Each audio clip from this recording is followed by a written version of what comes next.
Sisters of Damascus, written by Ali Samadi. Prologue, the book that summoned ghosts, and we have not sent you except as a mercy to the worlds. Quran 21 to 107.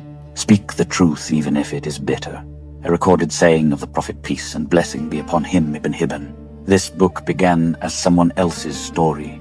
Maria Alhakim approached me, or rather the circumstances approached me, and I began gathering her testimony with the intention of ghostwriting it. A story of escape from a family system that had sold its daughters and hidden its crimes deserved to be told by someone who could tell it clearly, without fear, in a language the world would read. She never pursued it. Life, fear, and the same machinery she had escaped continued to press against her. The project stalled. By then I had gathered too much to put down, and by then it was no longer only her story. It was mine. What you are reading now is my testimony. Every event in these pages is documented. Every name is real. Every conversation I quote exists in a file I can produce in any court in any jurisdiction that will hear it. This is not a novel. This is a record. Before you continue, there is one thing you need to understand about the man narrating this story. I wrote another book before this one. It is called The Alchemical Engineer, a cyberpunk novel, fiction layered over autobiography. The protagonist of that book is also named Ali. He carries my experiences, my voice, my way of moving through the world. But he also carries things that are invented, exaggerated, or shaped by the demands of story rather than the demands of fact. Some details in this book may remind you of that character.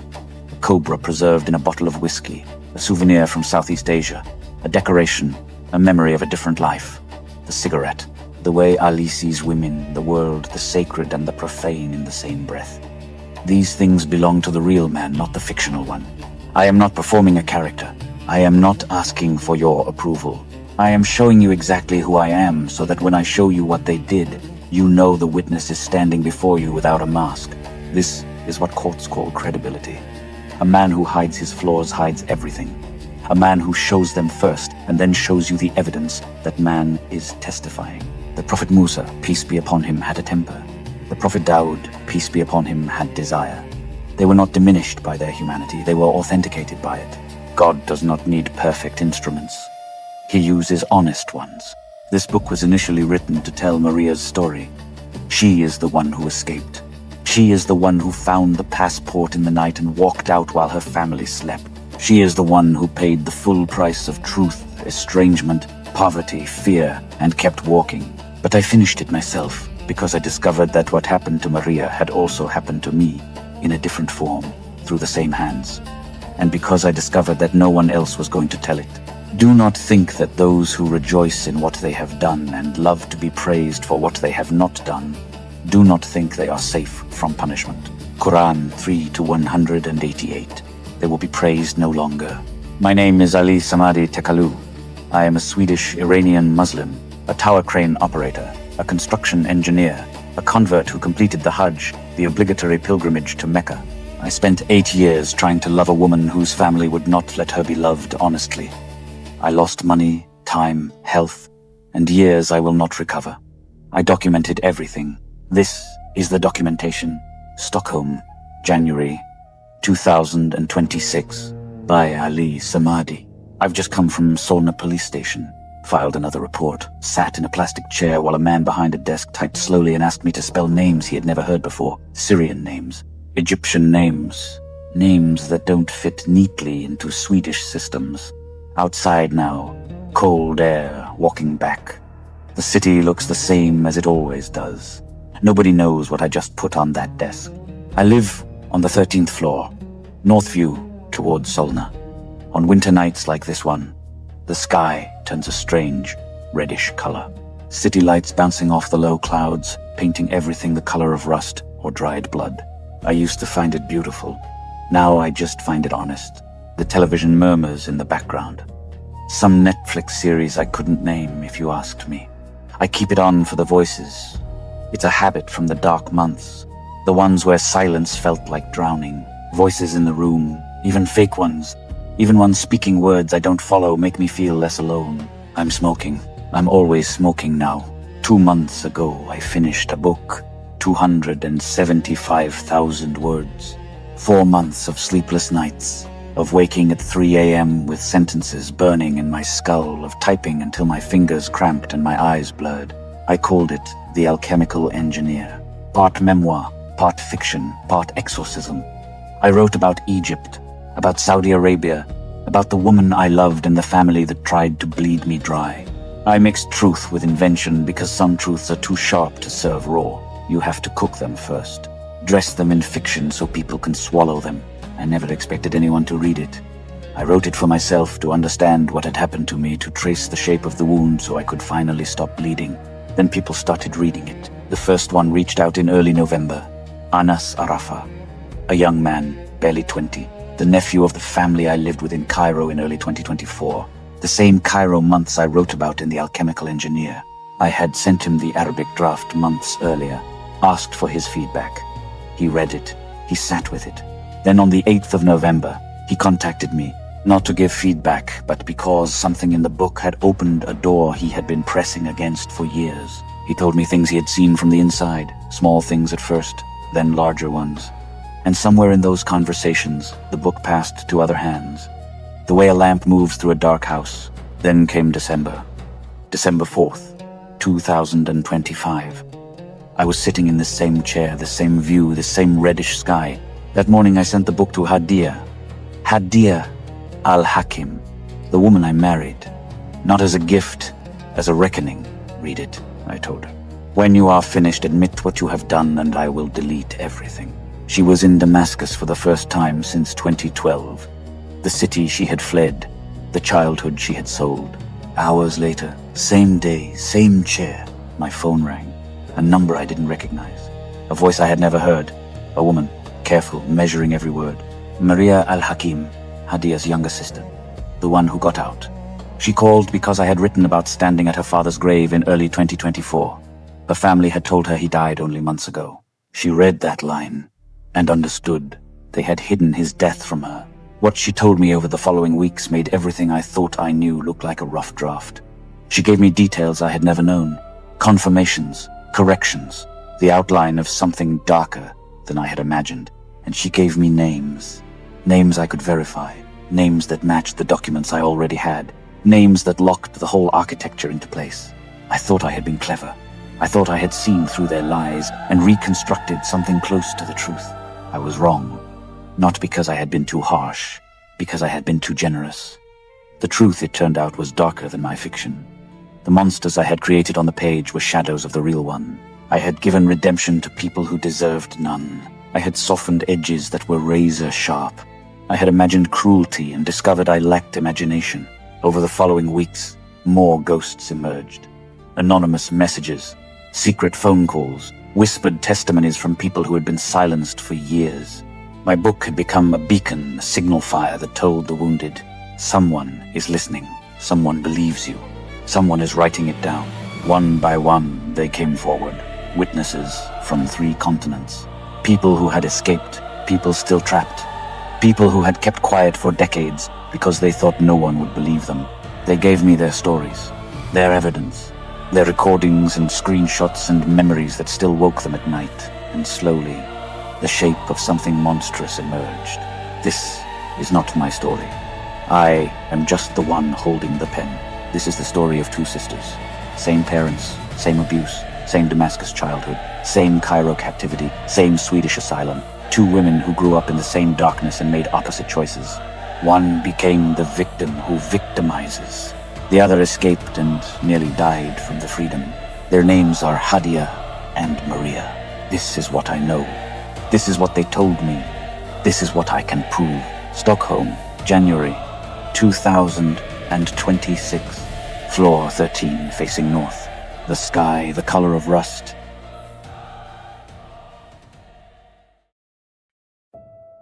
Sisters of Damascus. Chapter 1. 2 sisters. 7 in the morning. I haven't slept. The coffee machine hisses and spits.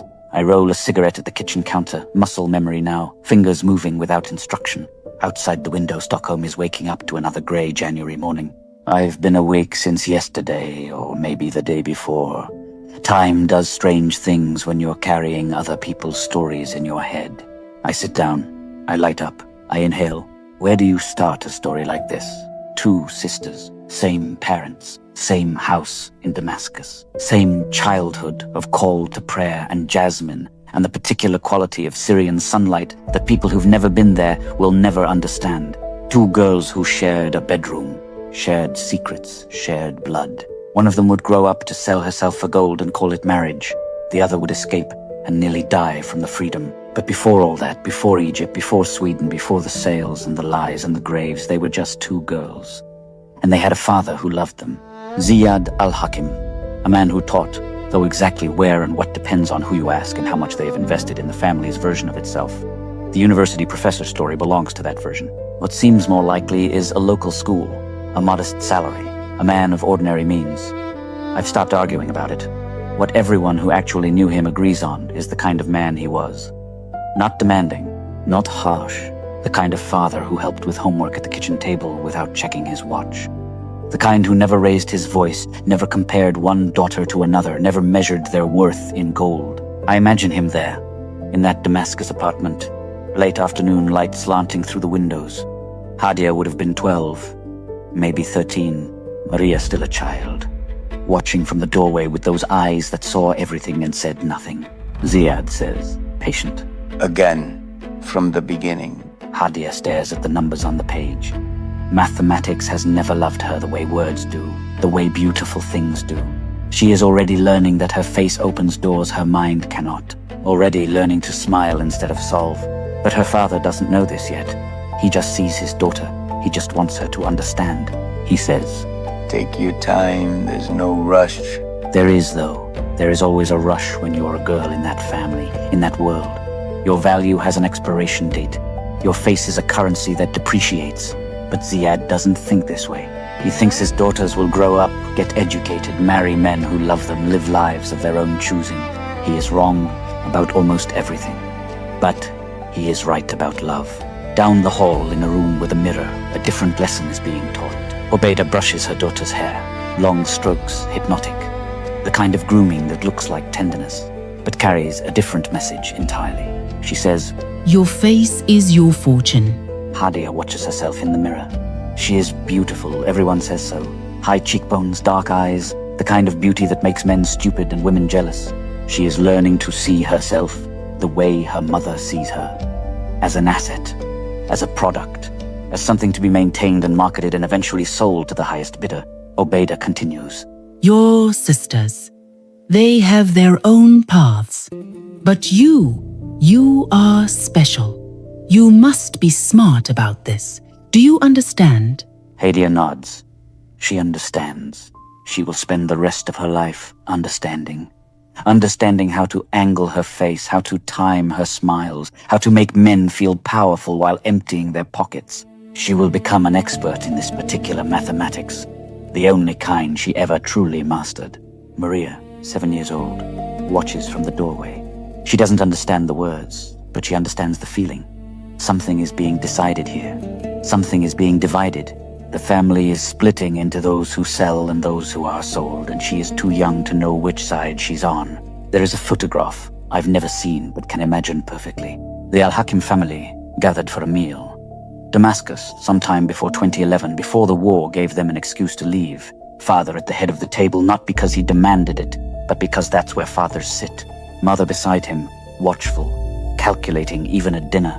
The children arranged by age.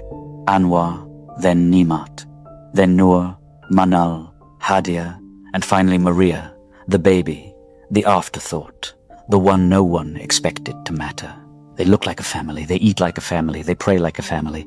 But if you knew where to look, you'd see the cracks. You'd see Anwar, 16 or 17, watching his father with something that isn't quite respect. You'd see the way he speaks to his sisters, not cruel yet, but proprietary, testing, seeing what he can get away with. Hadia! Get me tea. It's nothing. A small thing. A brother asking a sister for tea. But Ziyad looks up, catches something in the tone. He says calm, firm. Get it yourself. Your sisters are not your servants. Anwar's face doesn't change. He gets up, gets his own tea, sits back down. But something passes behind his eyes. a note taken, a lesson learned, not the one his father intended, but its opposite. One day, that look says, "You won't be here to correct me." He was right. Ziad would die in Egypt, alone, abandoned by the children he had protected. By then, Anwar would be the patriarch. By then, the sisters would be inventory. Ziad had his own shadows, and Obeida knew how to use them. While he stayed behind to guard a home that wasn't legally his, she took the children to Cairo, then Sweden, and built a life on his absence. But that night, around the dinner table in Damascus, the cracks are still hairline. The family is still a family, the father is still alive. And two little girls share a bedroom, share secrets, share a future that hasn't yet split into light and darkness. The last time Maria spoke to her father, he took her hands in his and told her something she has never forgotten. "Don't go back to live with the family," he said. "You can see them, friendly visits, but don't go back to live with them again." She didn't understand then why he was saying it. She understands now. That was their last conversation. He went to Cairo. He was not brought to Sweden. He was not told his children had no intention of ever bringing him.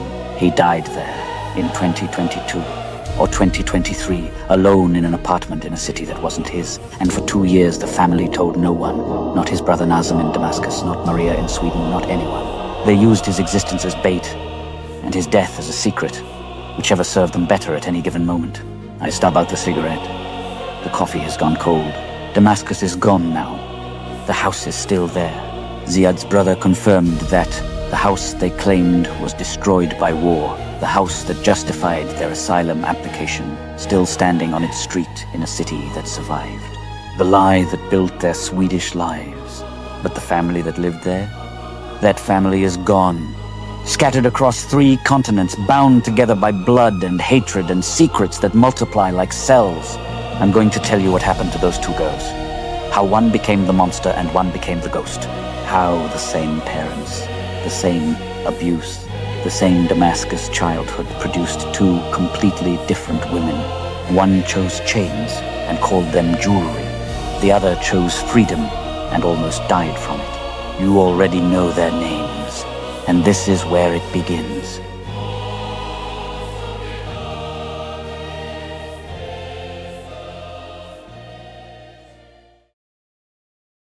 Sisters of Damascus, written by Ali Samadi. Chapter 2, The Kingdom, Hagaparken, in January. I walked through the cemetery on the way back. Bare trees, old stones, names carved into granite by people who at least had the decency to mark where their dead were. I stood there for a while. Ziad Alhakim is buried in Cairo, in ground his family chose for him. Nobody carved anything. But Damascus doesn't last. Nothing lasts. The war came. Or the war was coming. I'm not sure exactly when fear turned to action, when staying became more dangerous than leaving. What I know is this. Ziad made a decision. He would stay and protect the house, protect whatever could be protected. His family would go somewhere safe. He sent them to Saudi Arabia. I think about this a lot. The father who loved his daughters, who corrected his son, who never asked for large dowries, who told his sons-in-law they could take their children if they divorced because he didn't believe in trapping women in bad marriages. That man put his wife and children on a plane to the kingdom. He thought he was saving them. He had no idea what they would do when he wasn't watching. Saudi Arabia. I've been there. I know what it feels like. The weight of the heat, the call to prayer echoing off marble, the strange mix of holiness and transaction that permeates everything. I went for the Hajj, the pilgrimage to Mecca that every able Muslim is obligated to make once in their lifetime, seeking God. The Alhakims went for something else. They lived there for a while. Maria was young, 11, maybe 12. Hadia was in her early 20s. Anwar was already Anwar, already calculating, already seeing his sisters as currency. And Obeida was in her element. A kingdom built on oil and gold and the buying and selling of everything, including women. I don't know whose idea it was. Maybe it was Anwar's. Maybe it was Obeida's. Maybe they planned it together, mother and son, while the father sat in Damascus thinking his family was safe. What I know is the outcome. They found a buyer for Hadia. He was 64 years old. Saudi. Already had 3 wives. Let that sink in. A man older than her father. A man with 3 wives already and room for a 4th. A man who looked at a 23-year-old Syrian girl and saw what? Beauty. Youth. A body that hadn't yet been worn down by childbirth and housework, and the slow grinding of life in a marriage like that. He saw a purchase, and Obeida saw a payday. The mahr, the obligatory gift from groom to bride under Islamic law, belonging entirely to her, was substantial. It had to be for a man of his age to secure a girl of her beauty. I don't know the exact number. What I know is that the money flowed one direction, into the family's hands, and specifically into Anwar's hands. There was just one problem. In Islamic law, a woman's father must give his consent to her marriage and stand as her guardian, the person who vouches for her and represents her interests at the contract signing. Ziad was in Damascus. Ziad didn't know. Ziad would never have agreed. So they found a solution. The son of Obeida's sister, Hadia's own cousin, stood in a room with the 64-year-old Saudi and pretended to be Ziad Alhakim, pretended to be Hadia's father, signed the contract, gave away a woman who wasn't his to give. That same cousin, I learned later, would go on to be part of the network that hunted Maria across Sweden after her escape. He lives in Sweden to this day. He has never been held accountable for any of it. I imagine the scene. The old man satisfied with his purchase. The cousin, nervous maybe or maybe not. Maybe he'd done this before. Maybe this was just business in his world. Obeida, watching, calculating, making sure the gold was counted correctly. Anwar already spending the money in his head. And Hadia. What was Hadia doing? What was she feeling? This is where it gets complicated. This is where the victim starts her long transformation into something else. Did she resist? Did she cry?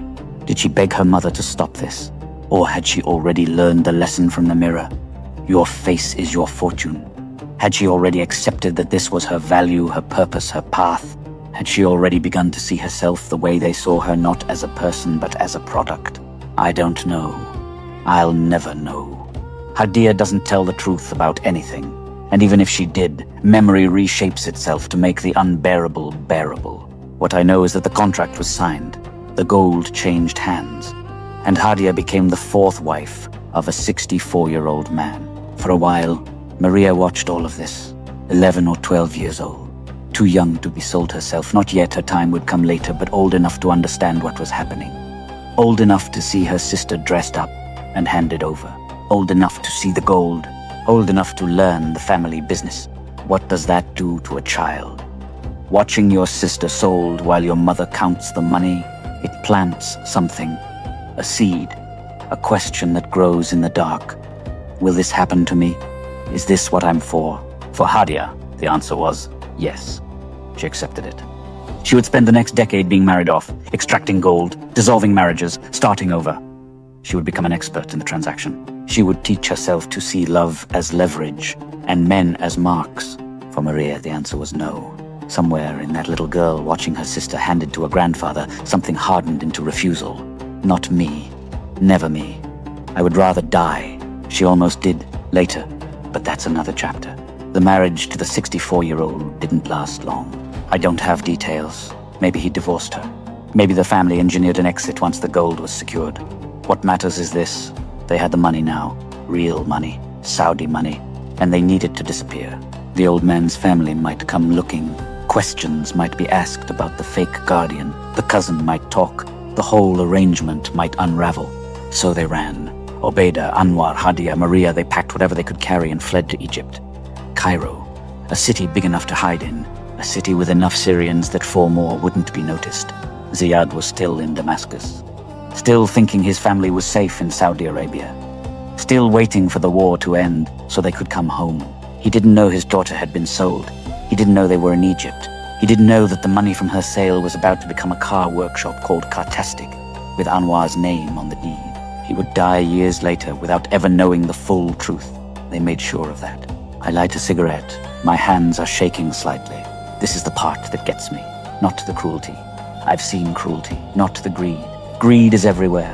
What gets me is the father. Ziad did everything right. He loved his daughters. He protected them. He corrected his son. He tried to raise them with dignity in a world that wanted to strip it from them. And it didn't matter. The moment he wasn't watching, they sold Hadia anyway. Used a cousin to forge his consent. turned his daughter into gold and his son into a businessman. You can be the best father in the world, and it won't be enough. Not if the mother is Obeida, not if the son is Anwar, not if the system is designed to turn women into currency. Ziyad sent his family to safety. They went to market instead. Stockholm, 8:15. Third coffee. The shaking has stopped. Sisters of Damascus, written by Ali Samadi. Chapter 3. The Crossing. I need to step outside. The apartment feels too small for this story. I stand on the balcony, 13 floors up, and smoke in the cold. January air bites my lungs. Below me, Stockholm goes about its morning, people heading to work, cars crawling through traffic. Everyone with somewhere to be. None of them know what I'm carrying. None of them know about the boat. The family doesn't talk about the boat. Over 8 years, Hadia Alhakim told me 3 different versions of how they came to Sweden. The first, they fled by truck, hidden in a container, through Italy. The second, they flew from Cairo with fake Egyptian passports, clean, simple, a lie that sounds better than the truth. The third she let slip only once, in an unguarded moment, before she remembered to guard herself again. They took a boat from Libya, then trucks. Days of hiding and moving, and not knowing if they would make it. The refugee route. The real one, the dangerous one, the one that has left bodies floating in the Mediterranean for years. We left from Libya. They dropped us in Italy, and we drove from there. She said it like it was nothing, because to her it was just the truth. She didn't know there were other versions. She hadn't been managing the story for 8 years. Nazim Alhakim, Ziyad's brother, confirmed the rest. The family were not war refugees. They were not fleeing danger. The family house in Damascus still stands to this day.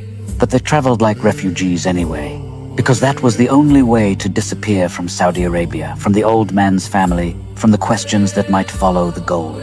So they crossed the Mediterranean. Obeida al-Nouri, Anwar al-Hakim, Hadia, Maria. The route took them first out of Saudi Arabia, then through Egypt, then into Libya, each leg putting more distance between them and whatever they were leaving behind. What I know is that they got on a boat in Libya and pointed it toward Europe. And somewhere on that water, in those days between Africa and Italy, something happened to Hadia that she has never stopped running from. I don't have the details. I have fragments, pieces that slip out when people forget to guard their tongues.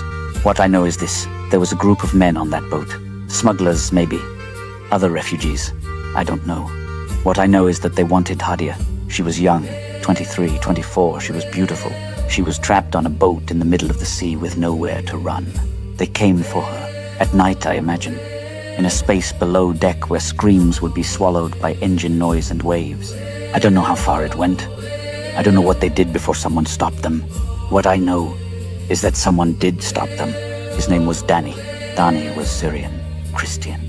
Around Hadia's age, early 20s, fleeing the same war, riding the same boat toward the same uncertain future. I imagine him thin, dark-haired, with the wary eyes of someone who's already seen too much. He wasn't family. He wasn't obligated. He was just a young man on a boat who saw something wrong and decided to do something about it. I don't know how he stopped them, fought them, maybe, talked them down, threatened consequences. What I know is that Hadia was not raped that night, because a Christian boy decided her body was worth protecting. Think about that. A stranger from the wrong religion, according to her family, risked himself to save her. Not for money, not for gold, not for a contract, just because it was right. This was not a transaction. This was not a sale. This was something Hadia had never experienced before. A man valuing her for reasons that had nothing to do with her price. The boat took days, maybe a week. Long enough for Dani and Hadia to talk. Long enough for something to grow between them. I imagine them on deck at night, watching the black water, sharing cigarettes if they had them, sharing stories. He would have told her about his family, his village, his reasons for leaving. She would have told him what? The truth, or the version of truth she had already learned to construct. It doesn't matter. What matters is that he fell in love with her. Of course he did. He had saved her life.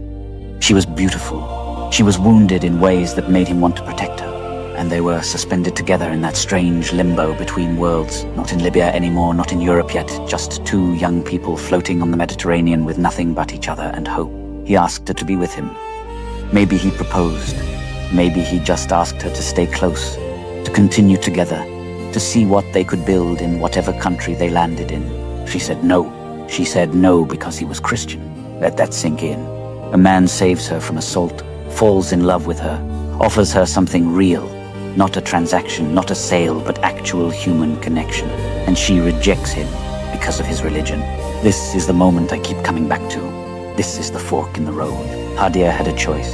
Right there on that boat with salt water drying on her skin and a good man offering his heart. She had a choice. She could have stepped off the path her mother had set her on. She could have chosen love over gold, connection over transaction, a Christian who saved her over the Muslims who sold her. She chose the path. She rejected Dani. She went back to her family. She continued toward Sweden, where more wealthy men waited, where more marriages would be made and discarded, where the pattern would repeat and repeat until she forgot there had ever been another option. I asked her about Dani once. Years later, when I was still trying to understand who she really was, I mentioned the boat, the journey, the Christian boy who saved her. She panicked. She demanded, her voice rising. Where have you made this up from? And then, quickly, the cover story. We flew with fake passports. But I know about the boat. Maria confirmed it without blinking, and Hadia's panic confirmed the rest. You don't panic about something that never happened. They landed in Italy. Then trucks, transfers, borders crossed in darkness. Maria was 11 or 12, old enough to carry the memory, young enough to be protected from the worst of it. They made it. The Alhakim family crossed into Sweden. Obeida, Anwar, Hadia, Maria. They applied for asylum. They told their story, the official one, the one with war and danger, and no mention of sold daughters or Christian saviors. Sweden believed them. Sweden gave them refuge, apartments, a new life. Dani went somewhere else. I don't know where. I don't know what happened to him. Maybe he found a good life. Maybe he found a woman who said yes. Maybe he still thinks about the Syrian girl on the boat, the one he saved, the one who broke his heart because he prayed to the wrong god. Or maybe he's dead. A lot of people from those boats are dead. What I know is that he deserved better. And Hadia knew it too, somewhere under all the lies she knew. That's why she panicked when I mentioned him. That's why she invented the fake passports. You don't rewrite history unless the truth is unbearable. Stockholm, 9:30. Fingers numb from the balcony. Back inside now. Back to the story.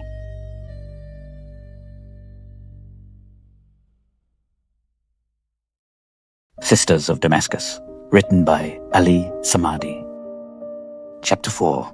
The Man in the Doorway. Gamla Stan in January. The tourists are gone. Just the cobblestones and the cold, and the buildings leaning into each other the way old things do. I walked the narrow streets for an hour. This city has been standing since the 13th century. Some things survive because they are strong. Some things survive because nobody got around to tearing them down. I keep thinking about choices.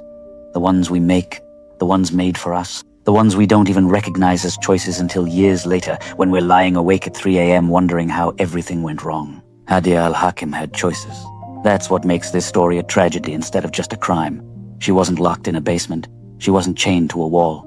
She was a young woman in Sweden, a country that would have helped her, protected her, given her every opportunity to build a different life. She had choices. And then there was Bassem, Masmo, a suburb south of Stockholm, the kind of place where Syrian families cluster together for warmth and familiarity, where Arabic floats through stairwells and the smell of cardamom coffee drifts under apartment doors. The Alhakims lived on the 3rd floor of a building, like every other building, brick, functional, Swedish, in its determined plainness. Bassem was a young Syrian man, good family, steady work, the kind of man mothers pray their daughters will find. Not exciting, not handsome in the way that turns heads, but solid, dependable, real. He was overweight. I mention this because the family mentioned it constantly, as if a man's waistline determined his worth, as if love could be measured in kilograms. They laughed about it behind his back, sometimes to his face. But Bassem didn't care what they thought of his body. He cared about Hadia. He loved her, actually loved her, not the transaction the family was used to, not the calculation of gold and citizenship and what can I extract from this. He saw her and wanted to build a life with her. He brought his family to negotiate. He gave gold as a sign of serious intention. And for a moment, it seemed like it might work. I don't know exactly what happened in the apartment that day. I know the outlines, the way you know the shape of something from its shadow. Bassam came to discuss the marriage conditions. This is how it's done. Families meet, terms are negotiated, agreements are reached. He came with hope. He came with whatever gold he had already given as proof of his commitment. Anwar Alhakim wasn't there. He was in Cairo running Cartastic, the business built on his sister's first sale.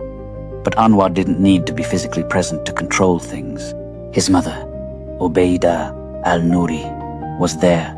His rules were there. His pricing was there. Obeida looked at Bassam, this sincere young man with his soft body and his solid intentions, and she saw someone who couldn't pay what Hadia was worth. Not worth in the human sense. Worth in the only sense that mattered to that family. Gold, status, what he could provide. The conditions she set were impossible. I don't know the exact numbers. I don't need to. Whatever Bassam had, whatever Bassam could get, it wasn't enough. It was designed not to be enough. They sent him away. Here's what I know happened next, because this is the part people remember. This is the part that gets whispered about years later, that lives in the memory of everyone who witnessed it. Bassam didn't leave. He walked out of the third-floor apartment. He walked down the stairs. He reached the building entrance, that little vestibule between the inner door and the outer door, the place where you shake snow off your boots and check your mailbox. And he sat down. He sat down on the floor of that entrance and he cried. Not for a few minutes.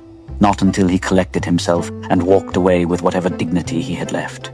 He sat there for 3.5 hours, crying, waiting, hoping that someone would come down, that the door would open, that Hadia would appear and say it was all a mistake, that love would win over gold. His family called. I imagine his mother first, frantic, confused, then desperate. What happened? Why are you still there? Come home. His father, maybe, trying to be stern, trying to salvage pride. Get up.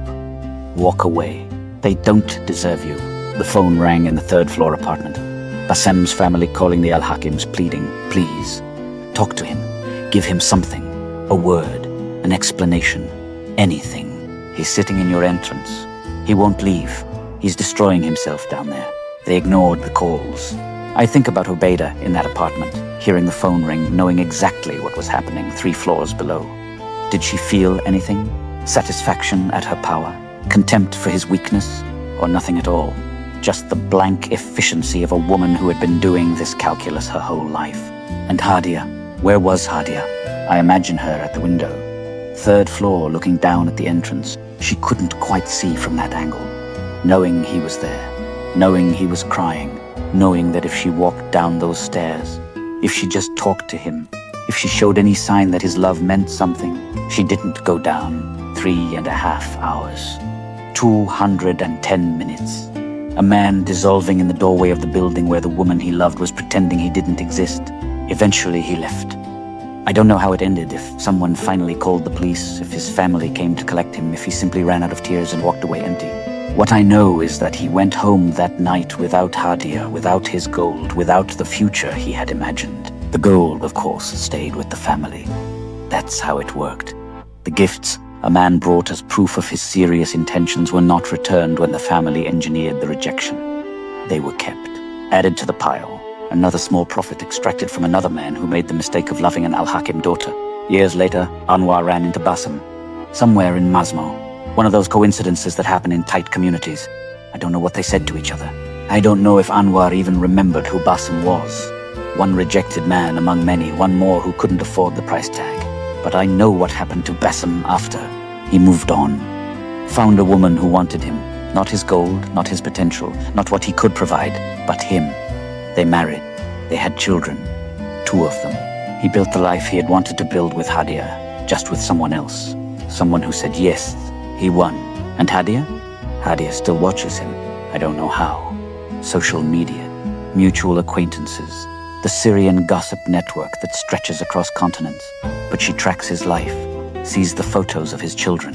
Sees the wife, who looks happy. sees the man she rejected living the life she could have had. She mocks him when she talks about it, calls him pathetic, laughs about the fat man crying in the doorway. It's the kind of cruelty that comes from a wound you won't admit exists. But she also admits regret. In the gaps between the mockery, in the moments when her guard slips, she lets it show. She knows. She knows she lost something that day. She knows Bassam offered her something real, and she, or her family, or the system she had already internalized, threw it away for the chance at bigger gold, richer men, better deals. She's still looking for those deals. Still married and discarded, still extracting and disposing. And Bassam is home with his children, probably not thinking about her at all anymore. That's the thing about choosing gold over love. The gold spends, the love compounds. I finish my instant coffee. It's cold now, which somehow makes it worse. Bassam in the doorway. 3.5 hours. That's longer than most people spend on anything that matters. That's commitment. That's a man who believed, until the very end, that love might be enough. It wasn't. Not in that family, not for Hadia. But maybe that's not the lesson. Maybe the lesson is that Bassam's love was enough, just not for her. He took that same capacity for devotion, that same willingness to sit in a doorway and weep for what he wanted, and he gave it to someone who could receive it. Hadia is still looking for something she already threw away. Bassam found it twice. Stockholm, 10:45. Rain, snow still falling. Instant coffee. Never again.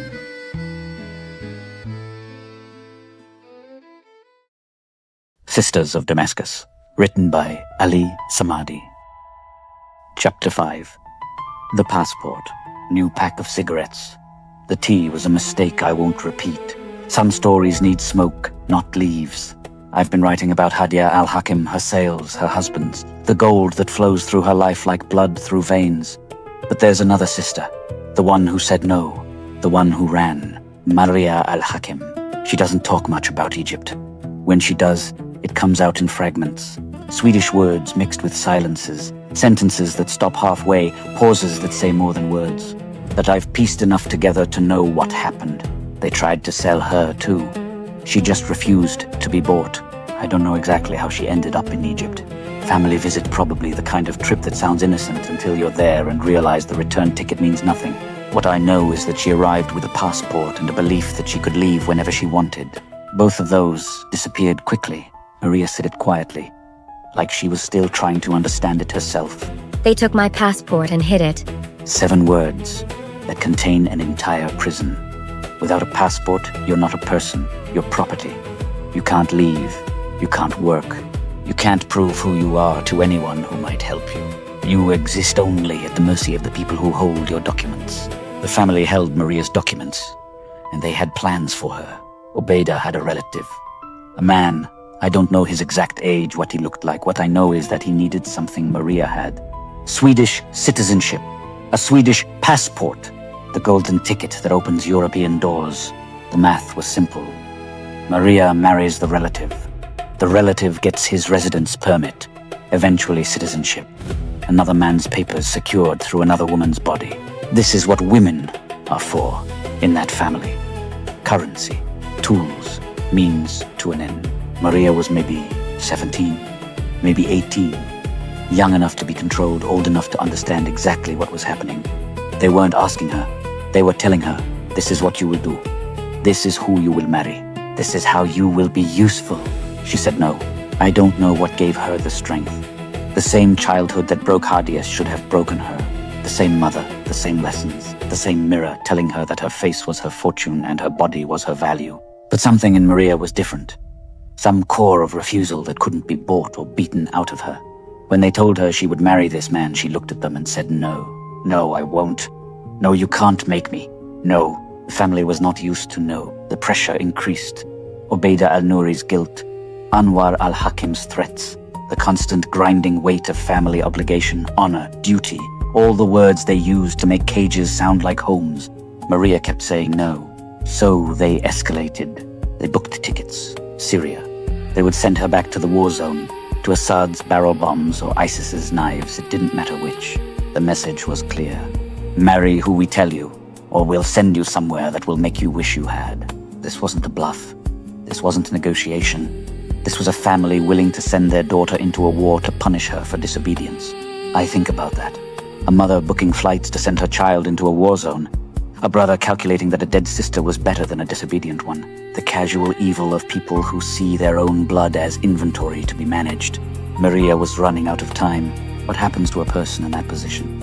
Trapped in a country that isn't hers, passport hidden, family threatening to ship her to her death, no one to help, no one to call, no way out.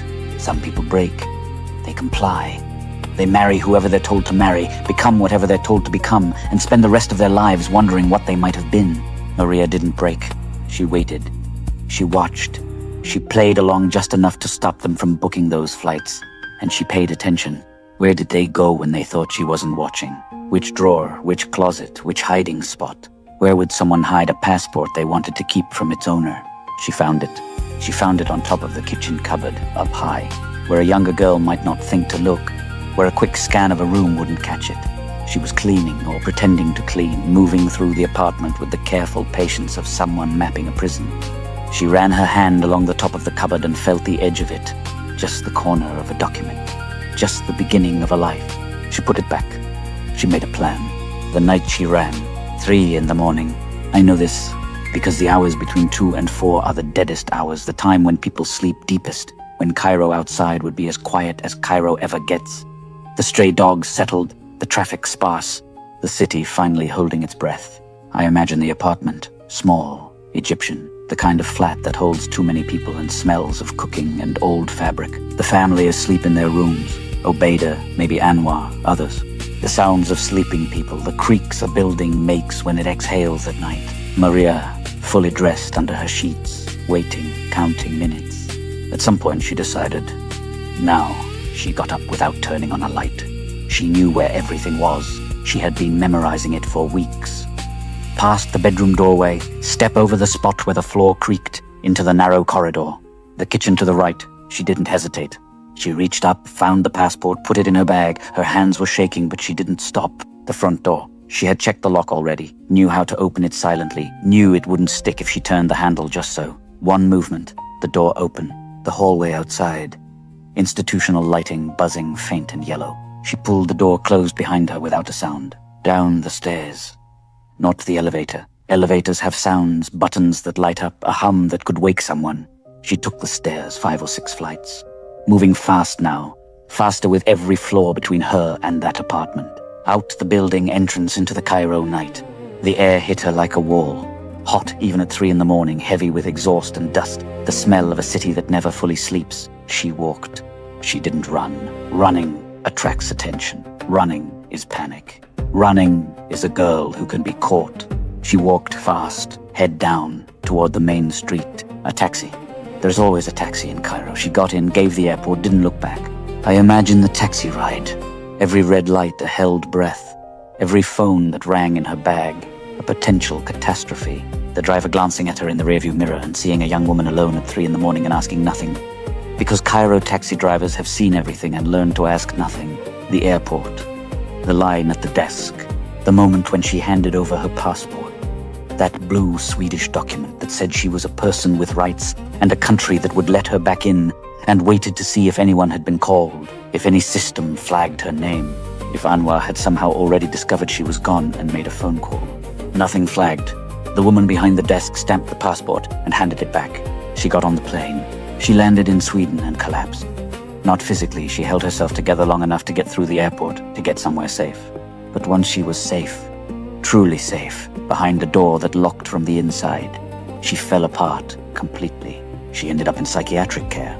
Then a sheltered housing unit, a protected address where the family couldn't find her. This lasted through 2022 and 2023, 2 years of reconstruction, of learning that she was a person and not property, of trying to build something from the rubble of what they had made her. She tried to kill herself during that time. I know that. She has told me, quietly, as a fact, the way you mention a scar on your arm. It happened. It's there. It's part of the story. She looked over the edge and considered it. Something kept her from jumping. I don't know what. Stubbornness, maybe. The same core of refusal that got her out of Cairo. A Swedish family helped her during this period. gave her support, stability, a human connection outside the network that had tried to destroy her. When Hadia found out about this family, that her sister was being helped by strangers, she cut off all contact with them immediately. Not with Maria, with the people helping Maria. Think about that. And the family didn't stop. They couldn't stop, not because they loved her, but because she was still useful, still a Swedish citizen, still currency they hadn't fully spent. They called. Obeida called. Maria's father was sick. Maria's father wanted to see her. Come to Egypt. Come see your father before it's too late. They used Ziad Alhakim as bait for nearly 2 years. 2 years of phone calls, messages, appeals to filial love and duty, all of it constructed around a man who was already dead and buried. They had hidden his death, kept collecting whatever they could from his name, and when they needed Maria back in a position where they could take her passport again, they used his ghost to lure her. Maria told me she almost went. She was close to booking the ticket. She missed her father. She loved her father. The idea of seeing him one more time, of hearing his voice, of him looking at her with those eyes that never measured her worth in gold, almost overcame everything her survival instinct had learned. Then the nightmares started. Something in her body knew before her mind did. She didn't go. Later, she found out the truth. Her father had been dead the whole time. I stub out the cigarette. Light another. After her escape, they hunted her. One of the brothers. I won't say which one. Found out where she was living in Nyköping, a city 2 hours south of Stockholm, and gave her address to the family network. She had to move. She had to hide again. The escape from Cairo had only been the first escape. Sweden was just a larger prison with better food and no passport confiscation. You don't escape that family. You just get a head start. Maria is alive. She's in Sweden. She has a partner now, a man who treats her like a person. She's pregnant, building a new life, trying to become something other than what that family made her. She still looks over her shoulder. She still has a protected address. She still knows that somewhere out there the people who share her blood are waiting for another chance. But she has her passport. It's in her hands now, and they will never hold it again. I went to the gym after I drafted this chapter. Ran until I couldn't. There is something about Maria's story that makes me need to move. She ran. She actually ran. 3 in the morning, 5 or 6 flights of stairs, out into the Cairo heat. The least I can do is use my legs. Stockholm, 11:15, 3rd cigarette. The light outside hasn't changed. Sisters of Damascus, written by Ali Samadi. Chapter 6. The Wolf. I am under 100 kilos of iron. My hands on the bar, the weight above me, everything quiet except my own breathing. There is a particular clarity that comes just before a heavy lift. No past, no future, just the bar and the decision. I think about patience, about what it costs a man to wait years for something, about what it does to him while he waits. Ghannam waited. This chapter is about what happened when he stopped. I keep thinking about revenge, how it works, how it waits. There's a type of man who never forgets a humiliation. He swallows it, smiles, goes about his life, but somewhere inside he keeps a ledger. Names, dates, debts. He waits years if he has to. Decades. He waits until the opportunity comes to balance the books. Ghannam from Nour is that type of man. The connection was already there. Firas's brother Anas Ghannam, also from Nour had married Nour Alhakim, one of the Alhakim sisters. So when Firas looked at Hadia Alhakim, he wasn't looking at a stranger. He was looking at his sister-in-law's sister, family adjacent, a known quantity. He was also looking at a Swedish passport. Firas was in Sweden on uncertain terms. The kind of status that keeps you awake at night, that makes every police car a threat, every letter from the migration agency a potential ending. He needed permanence. He needed citizenship, and the fastest route to citizenship was marriage to someone who already had it. Hadia had it. She also had a family that had turned bride pricing into an art form, and a brother in Cairo who controlled the market. I imagine the negotiation. Firas coming correct, respectful, following protocol, probably bringing his brother Anas as a reference. Look, we're already family. My brother married your sister. This makes sense. This is how communities work. Anwar listened. Anwar always listened when money was involved. And then Anwar Alhakim named his price. He never named a figure. He didn't need to. What I know is that it was designed to be unreachable, not just high, impossible. The kind of number that says, I know exactly what you want and I'm going to make you crawl for it, and then I'm going to say no anyway. Anwar wasn't protecting his sister's honor. Anwar didn't believe in honor, not the real kind, not the kind that costs you something. Anwar believed in extraction, and if he couldn't extract enough gold from Firas, then Firas had no value. Simple as that. Greed. Pure and simple. The same greed that had sold Hadia to a 64-year-old in Saudi Arabia, the same greed that would keep selling her for decades. Firas just didn't have enough to buy. The rejection was public enough to sting. In communities like this, everyone knows everyone's business. Word travels through phone calls and coffee visits, and the endless circulation of gossip that binds Syrian families across continents. Firas asked for Hadia. Firas couldn't afford Hadia. Firas was sent away. He smiled. He nodded, he went home, and he added a name to his ledger. Not just Anwar, all of them, the whole family. Every Alhakim who had been in that room, every Alhakim who had heard about it later and laughed, every Alhakim who existed. He hated them all now, with the patient hatred of a man who knows how to wait. Years passed. Firas got his citizenship another way, married someone else, someone whose family didn't treat daughters like livestock at auction. He built a life. He seemed from the outside like a man who had moved on. He hadn't. The ledger was still there. The names were still there. He was just waiting for the right opportunity. It came when Maria Alhakim ran, when Maria escaped, fled the forced marriage, fled Egypt, fled the family that had tried to sell her. She thought she was free. She made it back to Sweden. She hid. She tried to disappear into the anonymity of a country that protects its residents. But the family wasn't done with her. Anwar needed to find her. An escaped sister was an insult, a threat, a loose end. She knew things. She could talk. She could expose the whole operation, the sales, the fraud, the children being held, all of it. She needed to be found. So Anwar reached out to his network, cousins, contacts. Anyone with connections in Sweden who might locate a Syrian girl trying to hide. He had more than one option. Obeida al-Nouri's nephews, Mahmoud, son of one of her sisters, and a second cousin called Firas, son of a different sister, and therefore not Mahmoud's brother. Both lived in Uppsala, from different branches of the same extended family that had spread itself across Sweden like roots through concrete. Both were part of that network. One of them, or both, had already done the family favors before.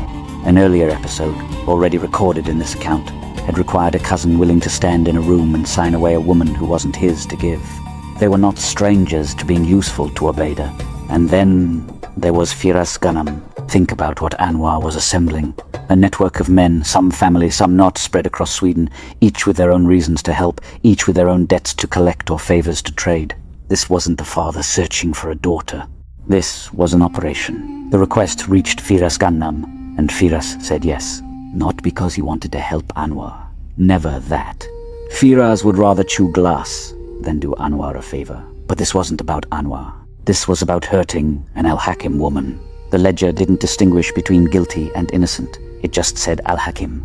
Maria was an Alhakim. Maria was trying to escape. Maria was vulnerable. Perfect. The Syrian community in Sweden is large but tight. Everyone knows someone who knows someone. Information flows through phone calls and family networks and the endless web of connections that immigrants build to survive in a foreign country. Firas knew how to work that web. He asked questions. Casual, careful. Have you seen this girl? She's family, we're worried about her. Just want to make sure she's safe. The kind of questions that sound like concern but function like surveillance. Someone in Nyköping recognized the name, or the photo, or the description. It doesn't matter how. What matters is that Firas got what he needed. He found Maria. But here's the thing about Firas. He's not a soldier. He's not the type to show up at someone's door to confront, to threaten. He's the type who watches from a distance, who gathers information, who makes phone calls.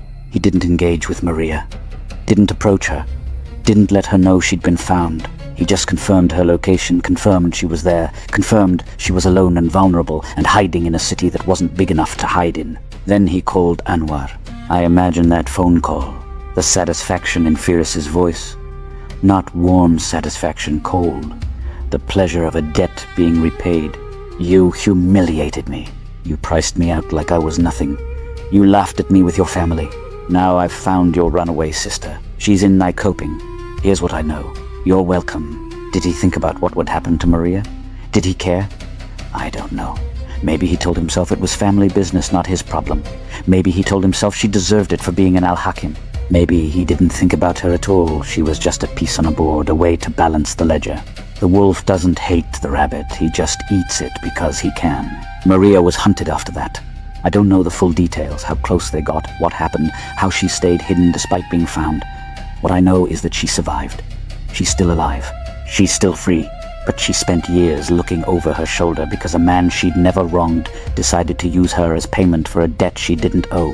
Firas Ghannam is still in Sweden, married now, living his life from the outside, a normal man, a citizen, a family man. Mahmoud and the Firas from Uppsala are still in Sweden too, still in Uppsala as far as I know. Still part of a network that thinks nothing of using women as instruments and calling it family loyalty. But some things leave traces. Some actions get recorded. Some wolves eventually get noticed. As of 2 days ago, these names are in the hands of Swedish authorities.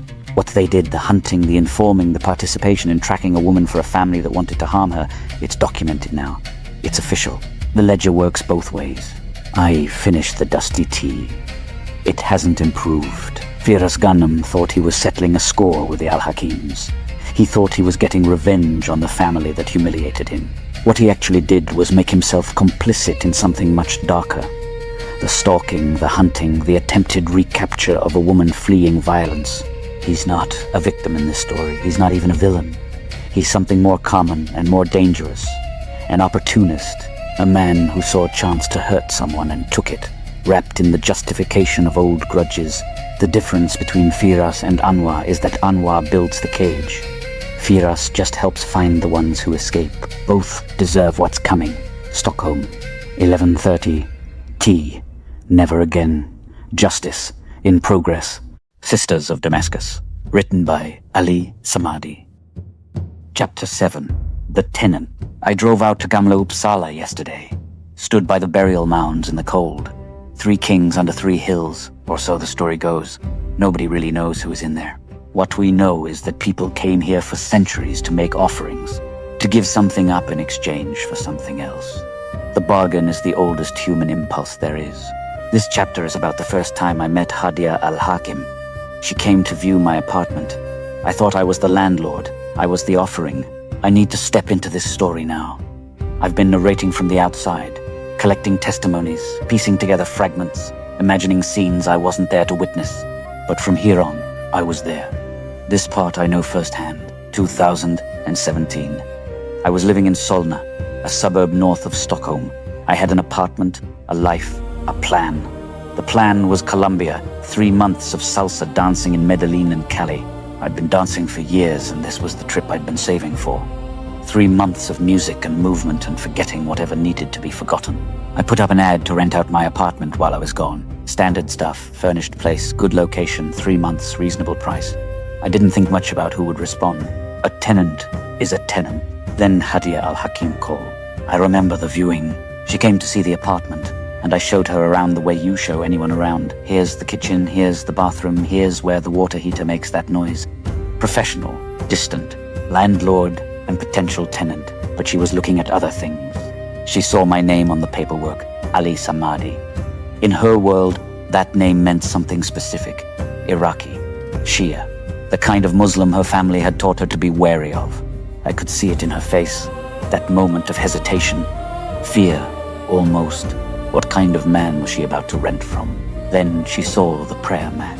It was rolled up in the corner of the living room, the way it always was when I wasn't using it. A small thing. But it answered a question she hadn't asked out loud. He prays. He's one of us. Or close enough. I saw her relax. The fear shifted into something else, curiosity maybe, interest. And then she saw the bottle. I'd brought it back from Thailand years earlier. A whiskey bottle, but not for drinking. A display piece. Inside, preserved in alcohol, was a cobra. And in the cobra's jaw, held by the tail, was a scorpion. The snake had caught the scorpion in the moment before death and been frozen there forever. Predator and prey, locked together. I kept it on a shelf because it was strange and beautiful and reminded me of a trip I'd taken when I was younger and less careful about what I brought home. Hadia stared at it. I watched her face cycle through reactions: confusion, disgust, fascination, fear. She didn't say anything for a long moment. What is that? I explained. Thailand. Tourist trap, probably. A strange thing I'd kept because I couldn't bring myself to throw it away. She kept staring at it, like she was trying to understand something about me through this object. A man with a prayer mat and a cobra in a bottle. A Muslim who'd been to Thailand. Someone who didn't fit neatly into any category she knew. I think that's what hooked her. Not the apartment, not the price, the confusion, the not knowing what to make of me. She took the apartment. I went to Colombia. 3 months of salsa in Medellin, then Cali. Music in the streets, sweat on the dance floor. The particular freedom of being somewhere no one knows your name. I thought about the tenant in my apartment sometimes, but not often. She was paying rent on time. That was all that mattered. When I came back, something had shifted. I don't remember the exact moment. There was no dramatic confession, no single conversation where everything changed. It was gradual. Texts that went longer than they needed to, coffee that turned into dinner, the slow orbit of 2 people circling each other. She was beautiful. That was obvious. But it was more than that. She was smart, funny when she let herself be, wounded in ways I recognized. I saw someone who had been hurt and was trying to survive. I thought I could help. I thought love was enough. I was wrong about almost everything.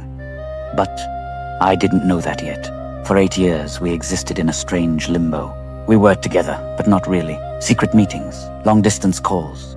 The kind of relationship that lives in the spaces between her family's rules and her own desires, between what she wanted and what she was allowed to want. I met her family. I tried to do things the right way, talk to the brother, negotiate the terms, prove that I was serious. I was Muslim. I prayed. I had a job, an apartment, a future to offer. I told them I'd lost everything in my last divorce.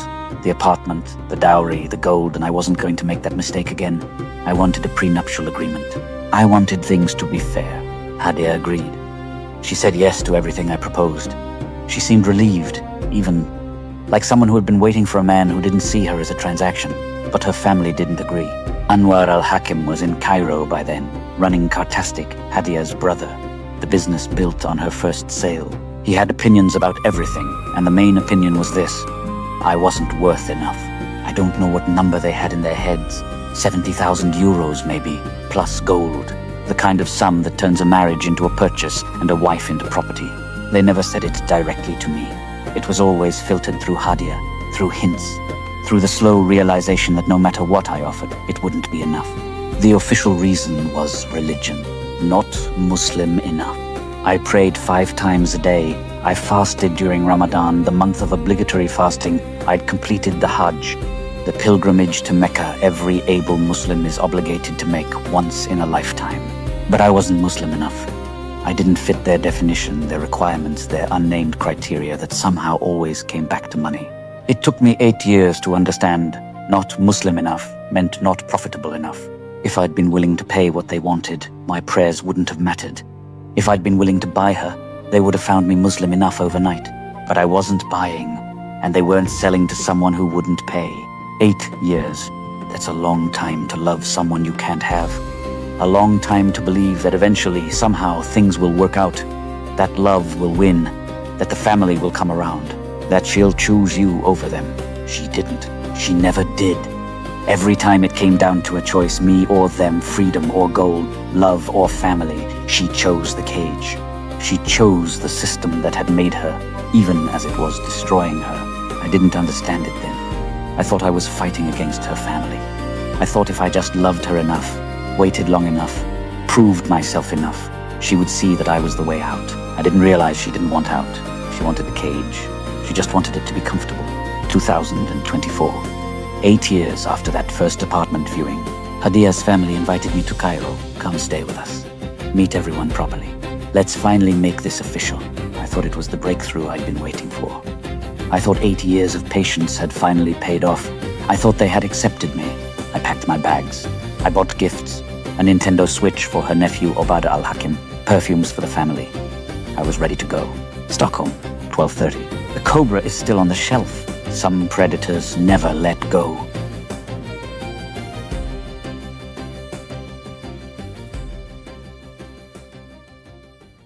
Sisters of Damascus, written by Ali Samadi. Chapter 8. The Impossible Choice. I keep coming back to a memory.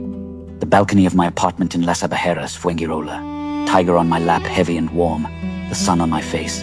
The Mediterranean somewhere below. There are moments in a life that feel like they belong to a different person. A person who had not yet been asked to do certain things. That balcony is one of them. This chapter is about what I was asked to do.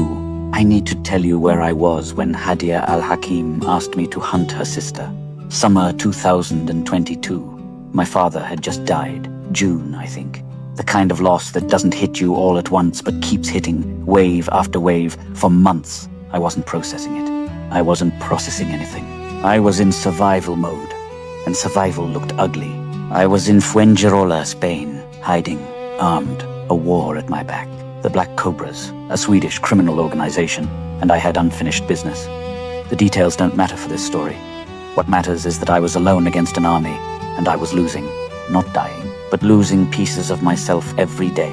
Sleep came in fragments. Trust was a luxury I couldn't afford. This is when Hadia reached out. She told me her father had died too. I remember the message. The strange intimacy of shared grief, even across distance.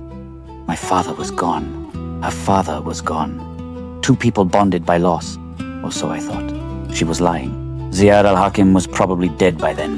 The family would eventually register his death in Syria as July 2025, but the burial was 2022 or 2023. Either way, she was telling the truth about that part. It was everything else she lied about. I took her at her word.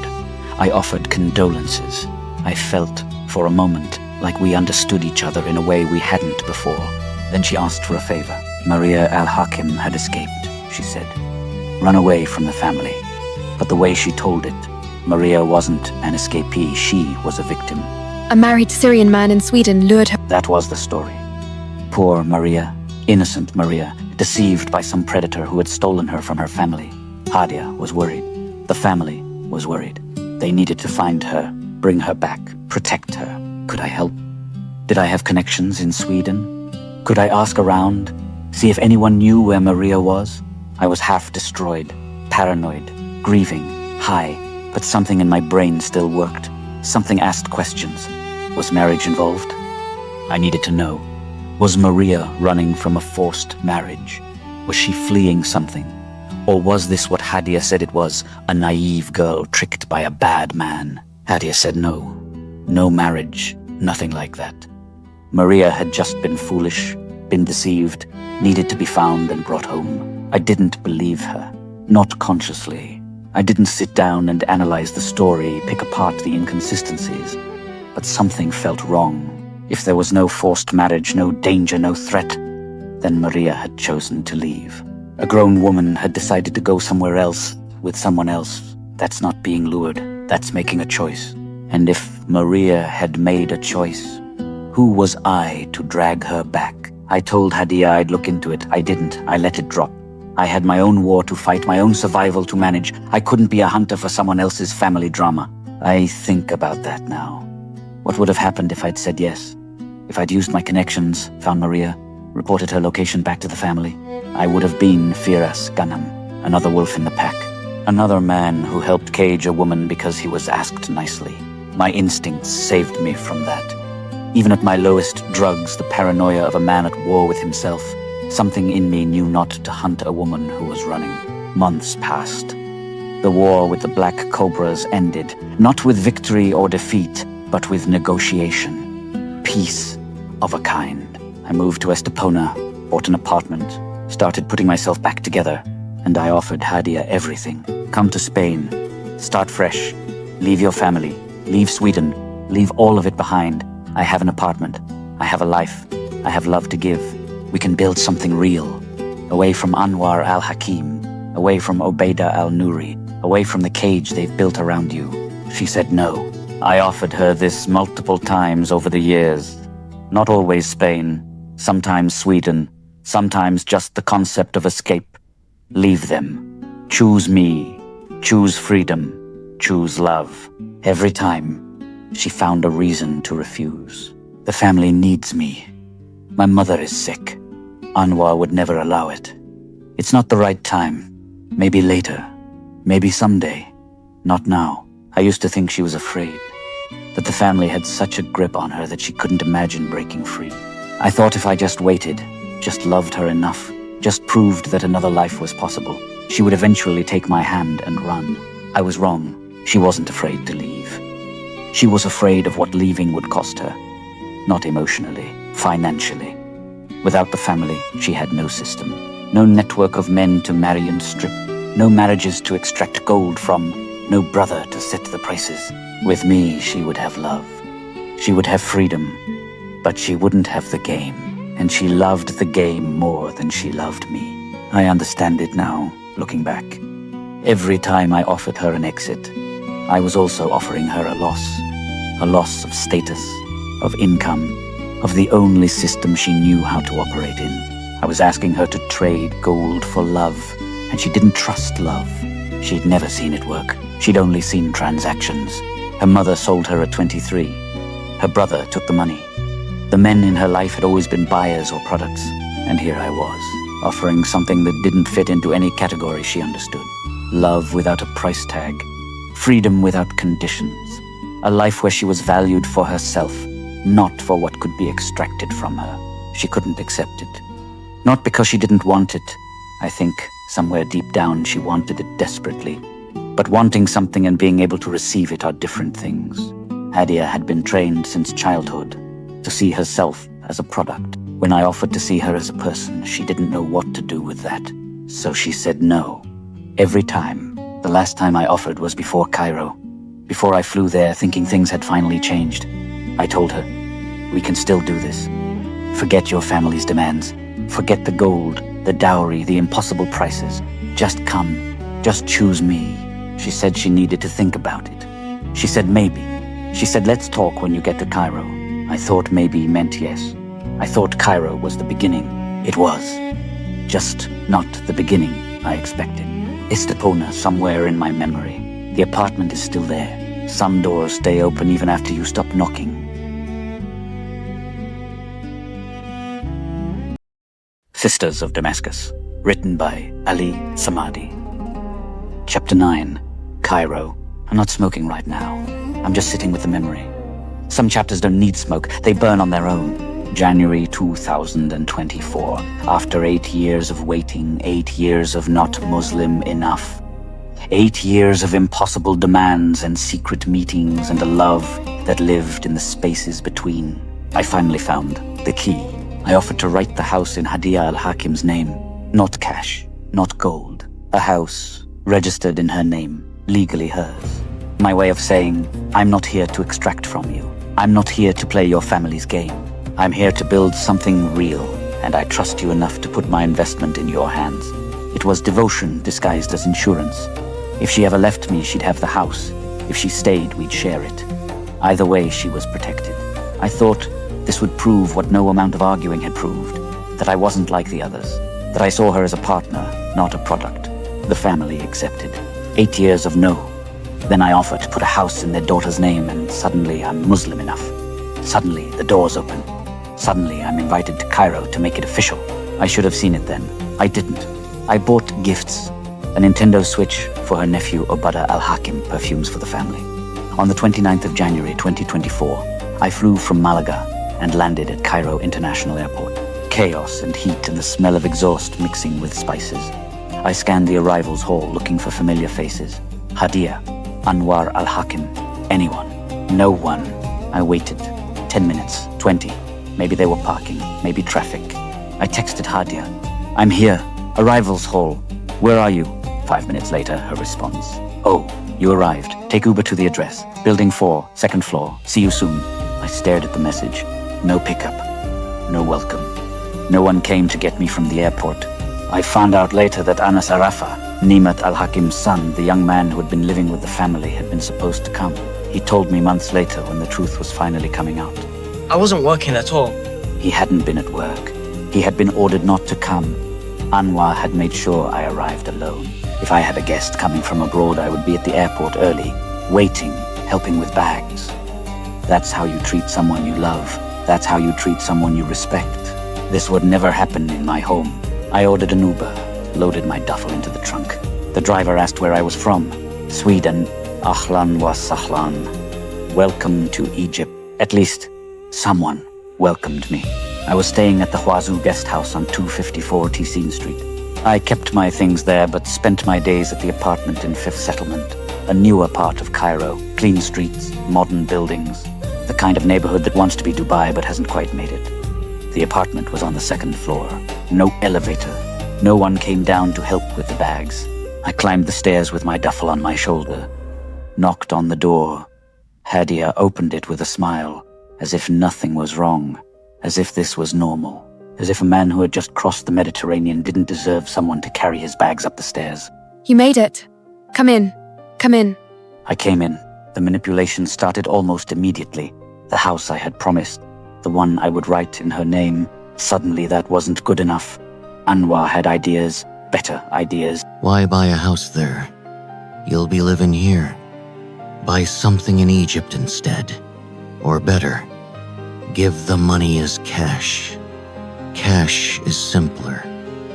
Cash is cleaner.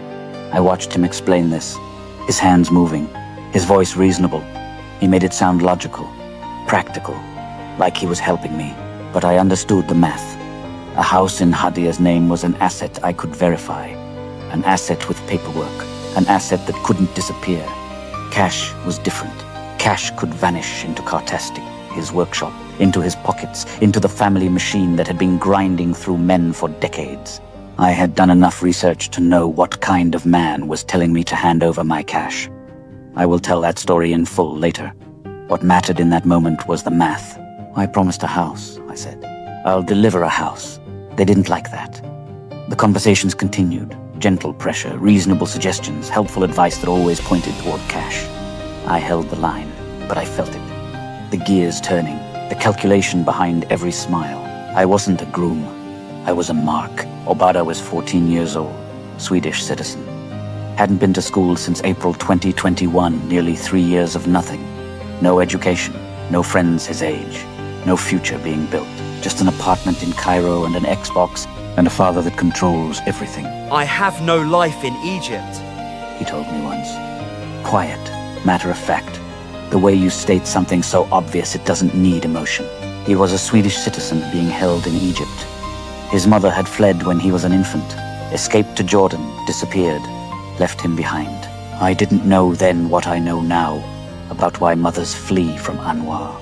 I just knew that this boy was trapped, and no one was coming to save him. I gave him the Nintendo Switch. His face lit up, the first real joy I'd seen from him.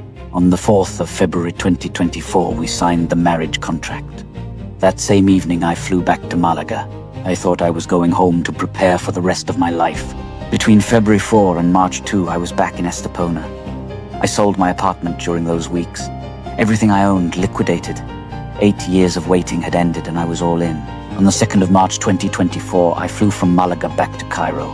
This time, Tiger came with me, sedated in her carrier, anxious, meowing through the mesh. Tiger knew before I did. My cat, who had traveled across continents to be here, figured out the apartment within days. She knew who was safe and who wasn't. She stayed with Obeida. Tiger would curl up next to him for hours. She'd let him pet her. She'd sleep on his bed. She avoided Anwar. Whenever he entered a room, she'd leave, not running, just a calm, deliberate exit, as if she could smell something I couldn't. She avoided Hadia, too. I noticed, but I didn't understand. Tiger had never met Hadia before. She had no history with her, no familiarity, nothing to build on. And yet from the first day, sharing the same space, Tiger wanted nothing to do with her. Animals know things. They don't have the capacity for self-deception that humans have.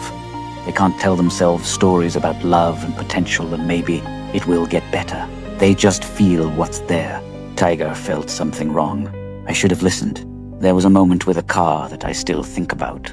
Anwar had an old BMW, a rusty, falling apart thing that had no business being on the road.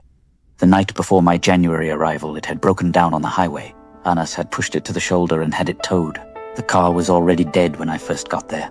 Anwar, though, had a story ready. He wanted someone to blame. I didn't know any of this when I let Obeida sit behind the wheel one afternoon during the second stay, just for fun. The car wasn't going anywhere. Just a boy who'd never had anything getting to pretend for a few minutes. When Anwar brought up the broken car later, I said I was responsible. I had let Obeida near it, so I'd take the blame. I found out later the car had been broken before I ever touched it. It was already a trap, waiting for someone to step into it.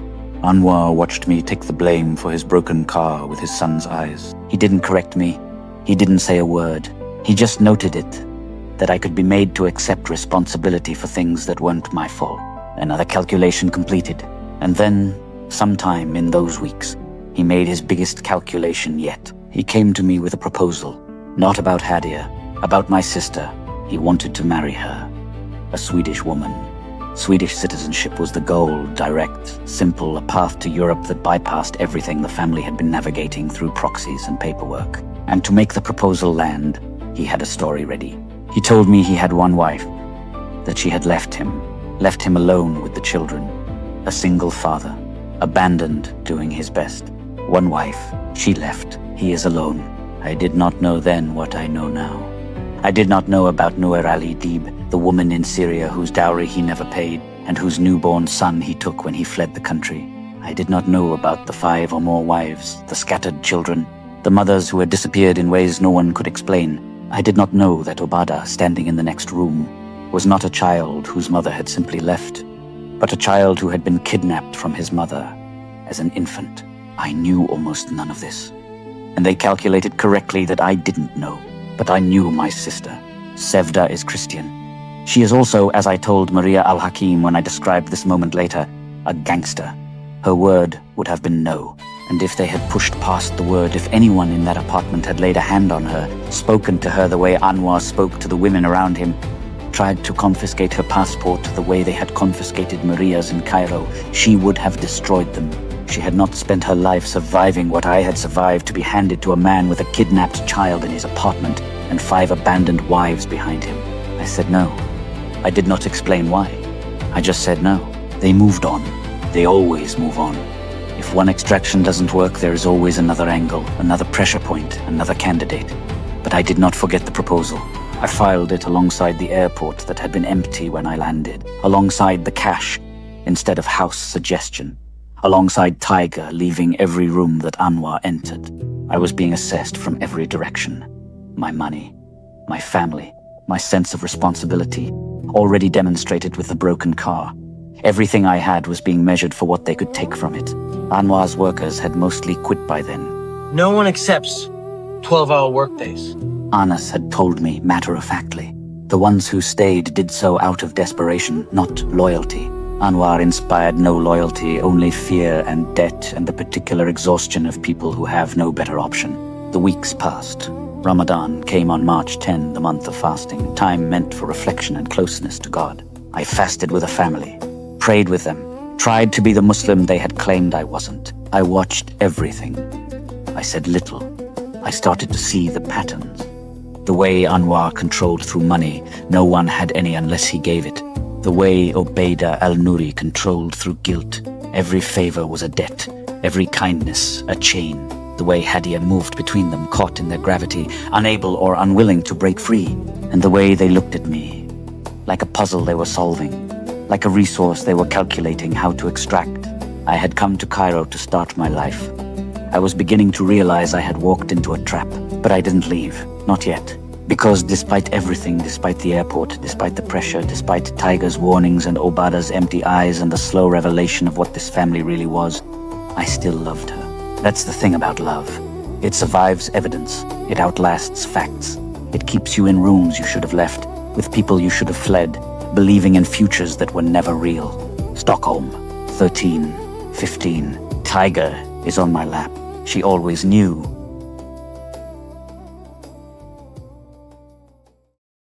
Sisters of Damascus, written by Ali Samadi. Chapter 10. The Hajj. I light a cigarette and think about what a pilgrimage is supposed to cost. In Islam, the Hajj, the obligatory pilgrimage to Mecca that every able Muslim must make once in a lifetime, is understood as a gift you give to God. You leave your possessions, your status, your identity. You put on the ihram, 2 sheets of unstitched white cloth that strip away every marker of identity and status, the same uniform for the beggar and the king. You walk the same ground, breathe the same air, press your forehead to the same stone. The point is surrender. The point is that none of what you own has ever really been yours. I understood that. I believed it. What I did not understand yet was that the people traveling with me had also understood something about surrender, specifically whose surrender they were arranging. The mahr, the obligatory gift from groom to bride under Islamic law, belonging entirely to her, is what I had promised Hadia Alhakim. I had promised a house. The family had not liked a house.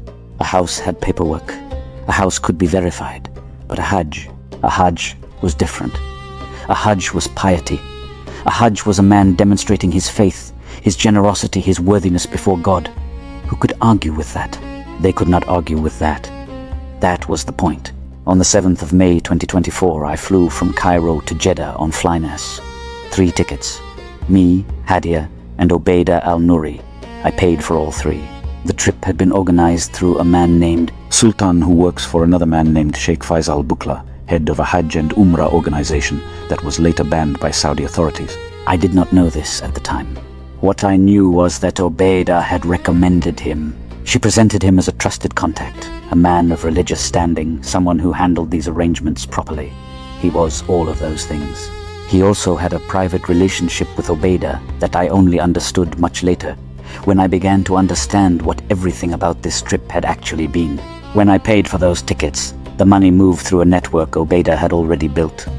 I thought I was a husband making a generous gesture. I was a wallet being walked through a door someone else had already opened. In Mecca, we met Sultan. Sultan is a name worth remembering. He was a Saudi businessman, portly, with the easy confidence of a man who had never paid a price that wasn't negotiable. He had lived with the family in Cairo for weeks earlier that year, eaten their food, slept under their roof.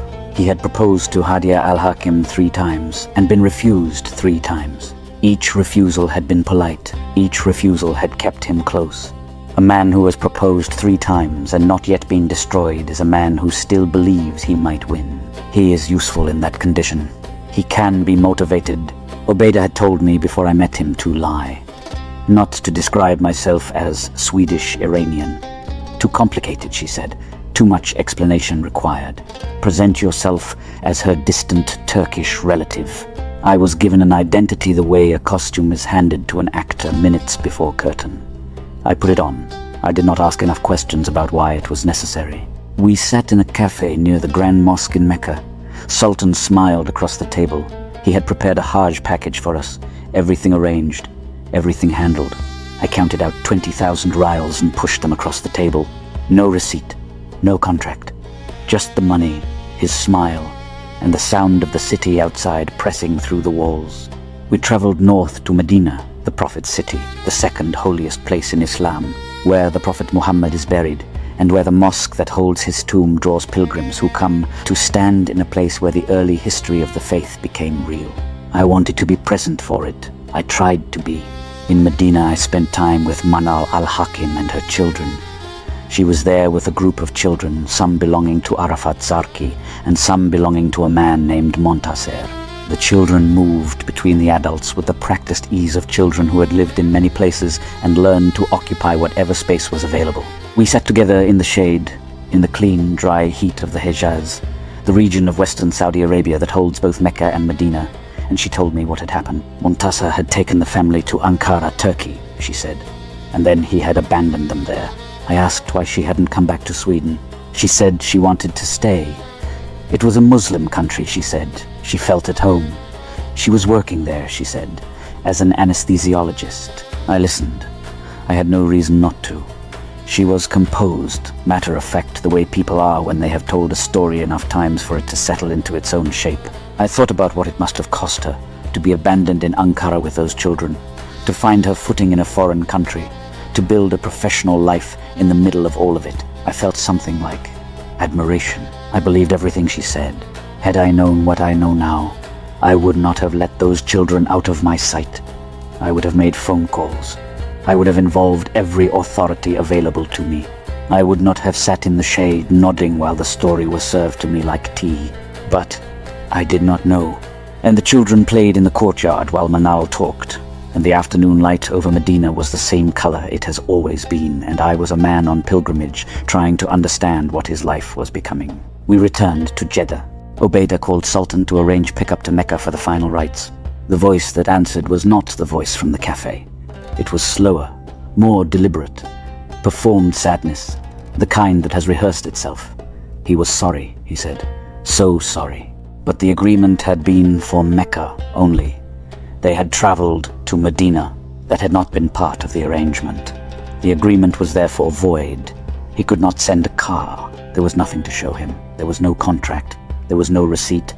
There was only 20,000 rials that had crossed a table in a cafe, and a smile that was no longer being offered. I stood in Jeddah in the heat, and understood that the money was gone. Anas Ghannam, Nour Alhakim's husband, drove out from the Jeddah side to collect us. Mountain road, the kind that bends and drops and opens suddenly onto views that make you forget for a moment what you are angry about. There were checkpoints. Anas spoke to the officers with a particular ease, a familiarity with the geography of connections that I did not ask him to explain. The road opened. We moved through. We arrived in Mecca and found Sultan. He received us with the same composure. He was sorry. He was very sorry. He spread his hands in a gesture of helplessness that had no helplessness in it. He was already in his next transaction. The apology was a surface he wore, while something else moved beneath it. He showed us the accommodation. It was not a hotel. It was a side room in a building that should have been condemned before I was born. The walls were glass, floor to ceiling, no curtains. The street visible from every angle visible from the street. The floor was the original lobby floor of what had once been the smoking room of something that had once been a functioning establishment. The ashtrays were still there, embedded in their fixtures packed with decades of tar. The ceiling was yellow. The walls were yellow. The smell was the color yellow. There were no beds. There were prayer rugs on the floor.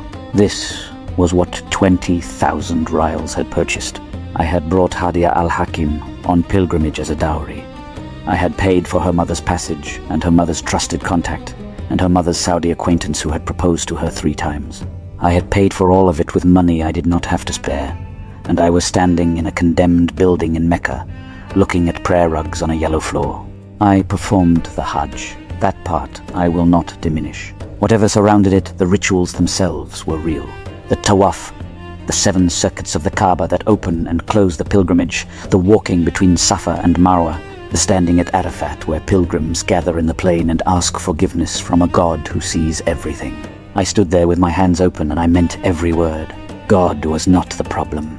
We flew back to Cairo sick. I had picked something up in the heat and the crowds, the way you do, the way everyone does who passes through those millions of bodies pressed together in the name of something sacred. My body had decided enough was enough. Anwar Alhakim did not send anyone to the airport. No car. No message. No Anas with his easy connections. No family member with a smile and an excuse. We made it back to the apartment the same way I had arrived in January, on our own, without ceremony, without the basic gesture that tells a person they are expected and welcome. Some things you need to stop noting before you can understand what they mean together. I traveled to Sweden to see my son Joseph. A few weeks. A father returning to his child, the one uncomplicated thing in all of it. Then the message came from Anwar. He was not sending permission for me to return to Cairo. The dowry conditions had changed. The amounts were different now. The requirements were different. He presented this as a clarification, as a normal negotiation, as something reasonable people discussed. I read it. I read it again. The Hajj had been my dowry. I had paid for it. I had performed it. I had stood at Arafat with my hands open. I had given 20,000 rials to a man who gave me a yellow room with prayer rugs on the floor. I had come back sick to an empty airport, and now the conditions were different. I did not call it an ending then. I did not have the word for it yet. But I filed the message alongside everything else I was filing, and I sat with my son Joseph in Sweden in the summer light, and I smoked, and I understood, in the way you understand something before you are ready to say it out loud, that the marriage had already ended. Someone just hadn't told me in time to stop paying for it. Stockholm, 1345. A son, asleep in the next room. The pilgrimage behind me. The marriage already over. Sisters of Damascus. written by Ali Samadi. Chapter 11. The Grave. I went to Skogskirkogården this morning. The woodland cemetery on the south side of the city, UNESCO listed. Birch trees and silence. I walked for an hour. The graves here are tended, named, dated. The families come. The families remember. I thought about a grave in Cairo that none of the family visits. A man buried in someone else's city in silence by design. Ramadan 2024. The holy month of fasting from dawn to sunset that Muslims observe once a year. Cairo heat even at night. The family piled into a car and drove east, out past the city's edge to where the cemeteries spread out like cities for the dead. A graveyard on the eastern outskirts of Cairo. We visited Ziad's grave, their father, Hadia's father, Maria's father. The man from Damascus who never asked for large dowries and told his daughters they could leave if their marriages didn't work. They stood around the grave and prayed. Obeida al-Nouri, Anwar Alhakim, Hadia Alhakim, Anas Arafa. The children, Obeida Alhakim and Maysam Alhakim, bored the way children get bored at graves. And me, the outsider, the Swede who had sold everything to be there. I didn't know then what I know now. I didn't know the family had hidden this death for years. I didn't know they would later tell Maria, father just died, over a year after I stood at his grave. I didn't know about the pension fraud, the forged documents, the death registered as July 2025 when the man had been in the ground since 2022 or 2023. I just knew something felt wrong. You develop a sense after a while. When you've been lied to enough times, your body starts to recognize it before your mind does. A tightness in the chest, a feeling like the air has changed. You can't point to evidence, you just know. I had that feeling the whole time in Cairo. At the airport when no one came. In the apartment when they pushed for cash. At the grave when they prayed for a man whose death they would later weaponize. But I had burned all bridges. I had sold my apartment in Stockholm. I had liquidated my life. I had flown across continents with my cat and my savings and my belief that love would be enough. There was no going back. Not easily. Not without admitting that 8 years had been a mistake. So I stayed. I watched. I suspected. And I said nothing. Standing at that grave, I started piecing together what I could. Ziad Alhakim had stayed behind in Damascus when the family left, 12 years, give or take, alone in a city while his wife and children built their lives in Cairo and then Sweden. When he finally followed them to Egypt, they let him die there. His brother Nazim Alhakim told me later, quietly, without drama. His family didn't want to bring him to Sweden. The house in Damascus, the one the family claimed was destroyed by war, the one that justified their asylum application, was never even Ziad's to begin with. He had worked as a customs officer and been caught in corruption. He owed the government. He could not own property in Syria. The Damascus house stood in someone else's name, a gift from Obeida's family to cover the gap. A man who couldn't own the roof over his head, who had been trapped by his own mistakes and by the people who knew how to use those mistakes against him, who had been left alone while his family moved on without him. He deserved better than that grave. A few nights later, we went to the mosque district in the old city. If you've never been, it's hard to explain. The mosque itself is sacred. Hussein, the Prophet's grandson and one of the most venerated figures in Islam, is said to be buried there. But around it, the bazaar spreads out in every direction. Narrow streets packed with vendors, gold shops, perfume sellers, men selling prayer beads and women selling spices. The smell of incense and coffee and something sweet being fried. I love it there. The chaos of it. The way commerce and devotion mix without apology. You can buy a Quran, the Muslim holy scripture, and a knockoff watch in the same conversation. Cairo doesn't pretend to be pure. It just is what it is. We shopped. The family bought things. I watched the crowds and tried to feel normal. That night, Obeida gave me the suit, her husband's suit, Ziad's suit, the clothes of the dead father whose grave we had just visited. She didn't make a ceremony of it. Just handed it to me, said it would fit, said he would have wanted me to have it. I took it. What do you do when your future mother-in-law gives you her dead husband's clothes? You say thank you. You fold it carefully. You don't ask why she's giving away his things, or how long he's been dead, or why no one in Sweden seems to know he's gone. You take the suit, and you add it to the pile of things that don't quite make sense. Months later, after everything had collapsed, I spoke with Nazim Alhakim, Ziyad's brother, the one who had stayed in Damascus, the one who had watched from a distance as the family built their lives on lies. He told me something I keep coming back to. If Hadia needs my help, he said, let her tell me. I will provide her with protection, expenses, and means of dignified living. This is the uncle who never got through. The one good man in Ziyad's family, completely walled off by Obeida, who made sure no one outside her control could reach her daughters. Hadia doesn't know this offer exists. She has never been allowed to know. And Nazim, patient, dignified, his brother's keeper, even now is still waiting for a call that will never come. At the grave, I didn't know any of this yet. I just stood in the Cairo heat and felt the wrongness and said nothing. I still have the photograph.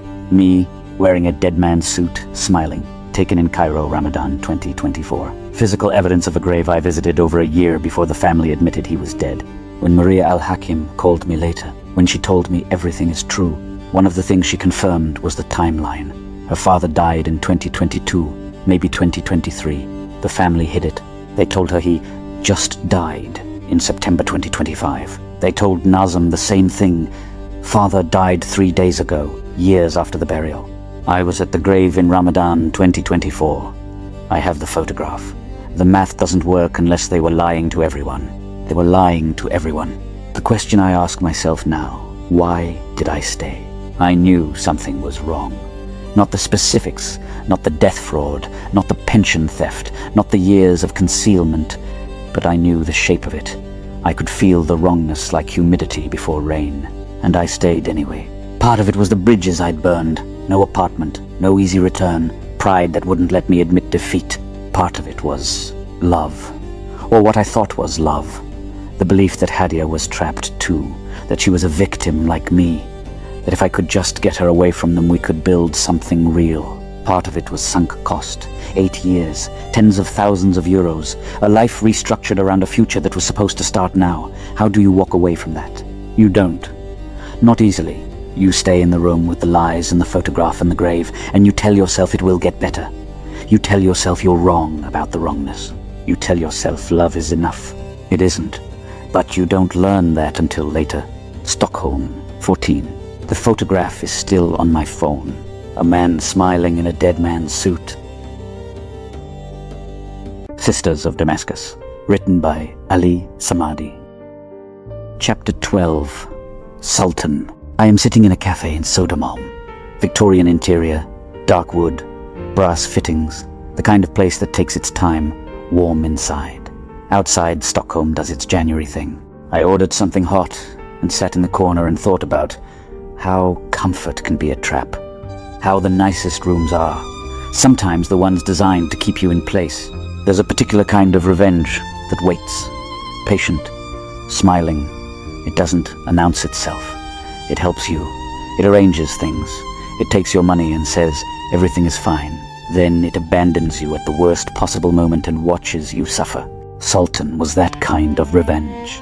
He had lived with them in Cairo, weeks in Anwar Alhakim's apartment, eating their food, sleeping under their roof. A Saudi businessman who arranged Umrah packages, the voluntary pilgrimage to Mecca that Muslims can make at any time of year, visas, hotels, transport, the whole package. He had connections. He had money.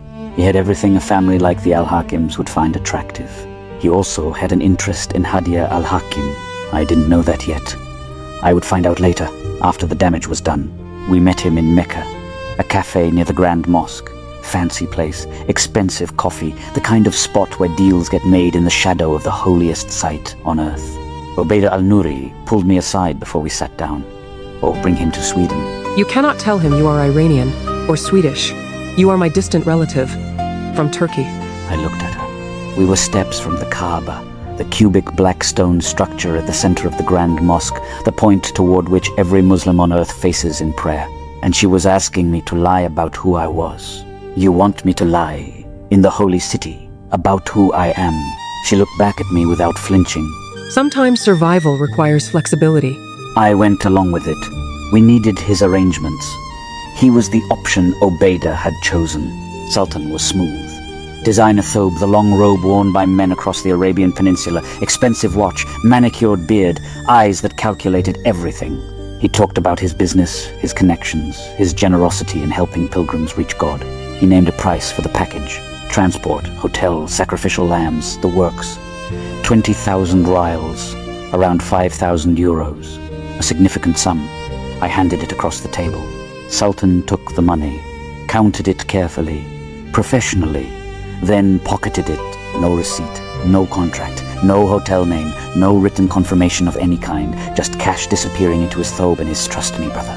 He looked at Hadia as he stood to leave, just a glance, quick, measured, then at me, then back at her. Your Turkish relative is generous, he said. The way he said relative, I heard something in it. I filed it away.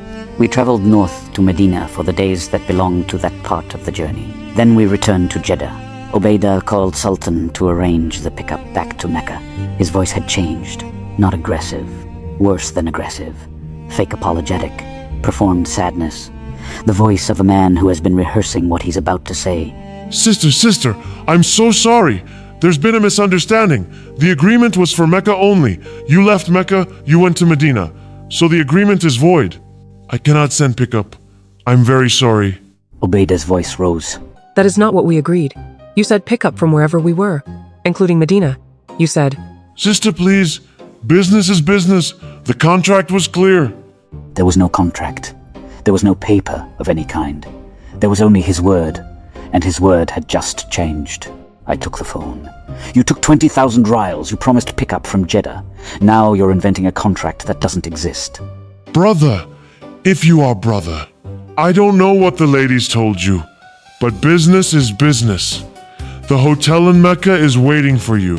If you can arrange your own transport, everything is ready. But I cannot send a car. He hung up. We were stranded in Jeddah. Ghannam came. Nour, Alhakim's husband, who knew the roads and the people on them. We made it to Mecca. We found Sultan. He received us with the same composure.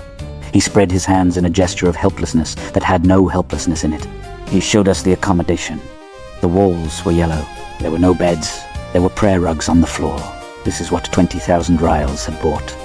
This is where we would sleep. I looked at Hadia. She was trying not to show what she was feeling. My mother trusted him. I didn't know. Maybe. Maybe not. I couldn't tell anymore. It was only after we were back, after the relief of having survived Sultan's revenge, that Obeida and Hadia told me the rest. Sultan had asked for Hadia's hand 3 times. 3 proposals, 3 rejections. A man who had lived in their home, eaten at their table, thought proximity would be enough. It wasn't. She said no 3 times. And so he waited. He arranged their Hajj. He took their money. He smiled and called them sister and brother and promised everything. And then, at the moment when they were most exposed, strangers in a foreign city, dependent on his word, he took his revenge. I smoked a cigarette on the street outside and thought about this for a long time. The patience of it, the calculation, the willingness to use the holiest journey in a Muslim's life as the instrument of a petty grudge. He's not the worst person in this story, not by far. But he was the first one who showed me clearly what kind of men orbited that family. Men with ledgers. Men who smiled while planning. Men who saw Hadia and calculated what she owed them for existing. If even the guests wanted revenge, what did that say about the hosts? I only understood the full shape of the Hajj trip later. Sultan's revenge was real. His grudge was personal. But there was another function to that journey that had nothing to do with him. A man who has performed Hajj with a family is bound to them in a way that is hard to explain to someone outside the faith. You have stood together at the Kaaba. You have prayed at the Prophet's mosque. You have shared something that is supposed to be the most sacred experience of a Muslim's life. Walking away from that family afterward feels like a betrayal of the journey itself, not just of them. They knew this. I believe they had planned this pilgrimage for a reason. We came back from Mecca lighter in every sense. Financially lighter, spiritually wrung out, and more tightly bound to them than before, or so they calculated. Within days of our return, the pressure on the Mahr, the obligatory gift from groom to bride under Islamic law, changed register. Harder, more direct. The house in Hadia's name agreement started to dissolve into new suggestions, new reasons why cash would be simpler. And alongside the Mahr pressure, something else emerged. A conversation I hadn't been prepared for. A proposal that had nothing to do with Hadia. That conversation belongs in the Cairo chapter. but understand it in this context.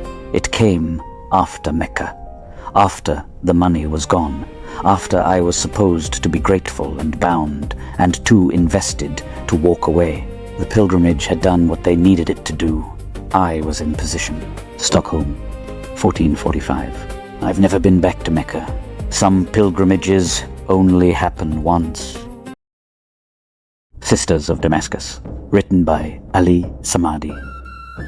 Chapter 13. The Flowers. I passed a flower shop in Solna Centrum this morning. The smell stopped me. I went in, stood there for a while among the cut flowers, the green smell, the cold water in the buckets. The woman behind the counter left me alone. I wasn't buying anything. I was just standing in a room that smelled like something alive. This chapter ends with what someone left in a kitchen instead. Mid-June 2024. I came back to Sweden, broke, exhausted.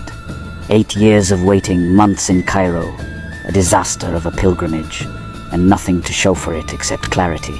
I finally saw what I should have seen from the beginning. The manipulation, the impossible demands, the way every promise turned into a new negotiation. I was never going to win this game because I was never supposed to win. I was supposed to pay. 2 days before Obeida al-Nouri and Hadia Alhakim were scheduled to land in Stockholm, I tried to reach her. She didn't answer. I called again. Nothing. My messages went unread. She had gone silent. Completely, deliberately silent. The way people go silent when they have already decided something and don't want to be talked out of it. I was in physical pain. The stress had done what stress does to a body that has had enough. I was bleeding. I tried to reach her from a bathroom floor in Stockholm. She didn't answer. 8 years. Answered with silence. I went to the airport anyway. I don't know why. Habit, maybe. Or some remnant of the person I'd been before Cairo, the one who believed in doing the right thing even for people who didn't deserve it. They were landing in a foreign country. They needed a ride.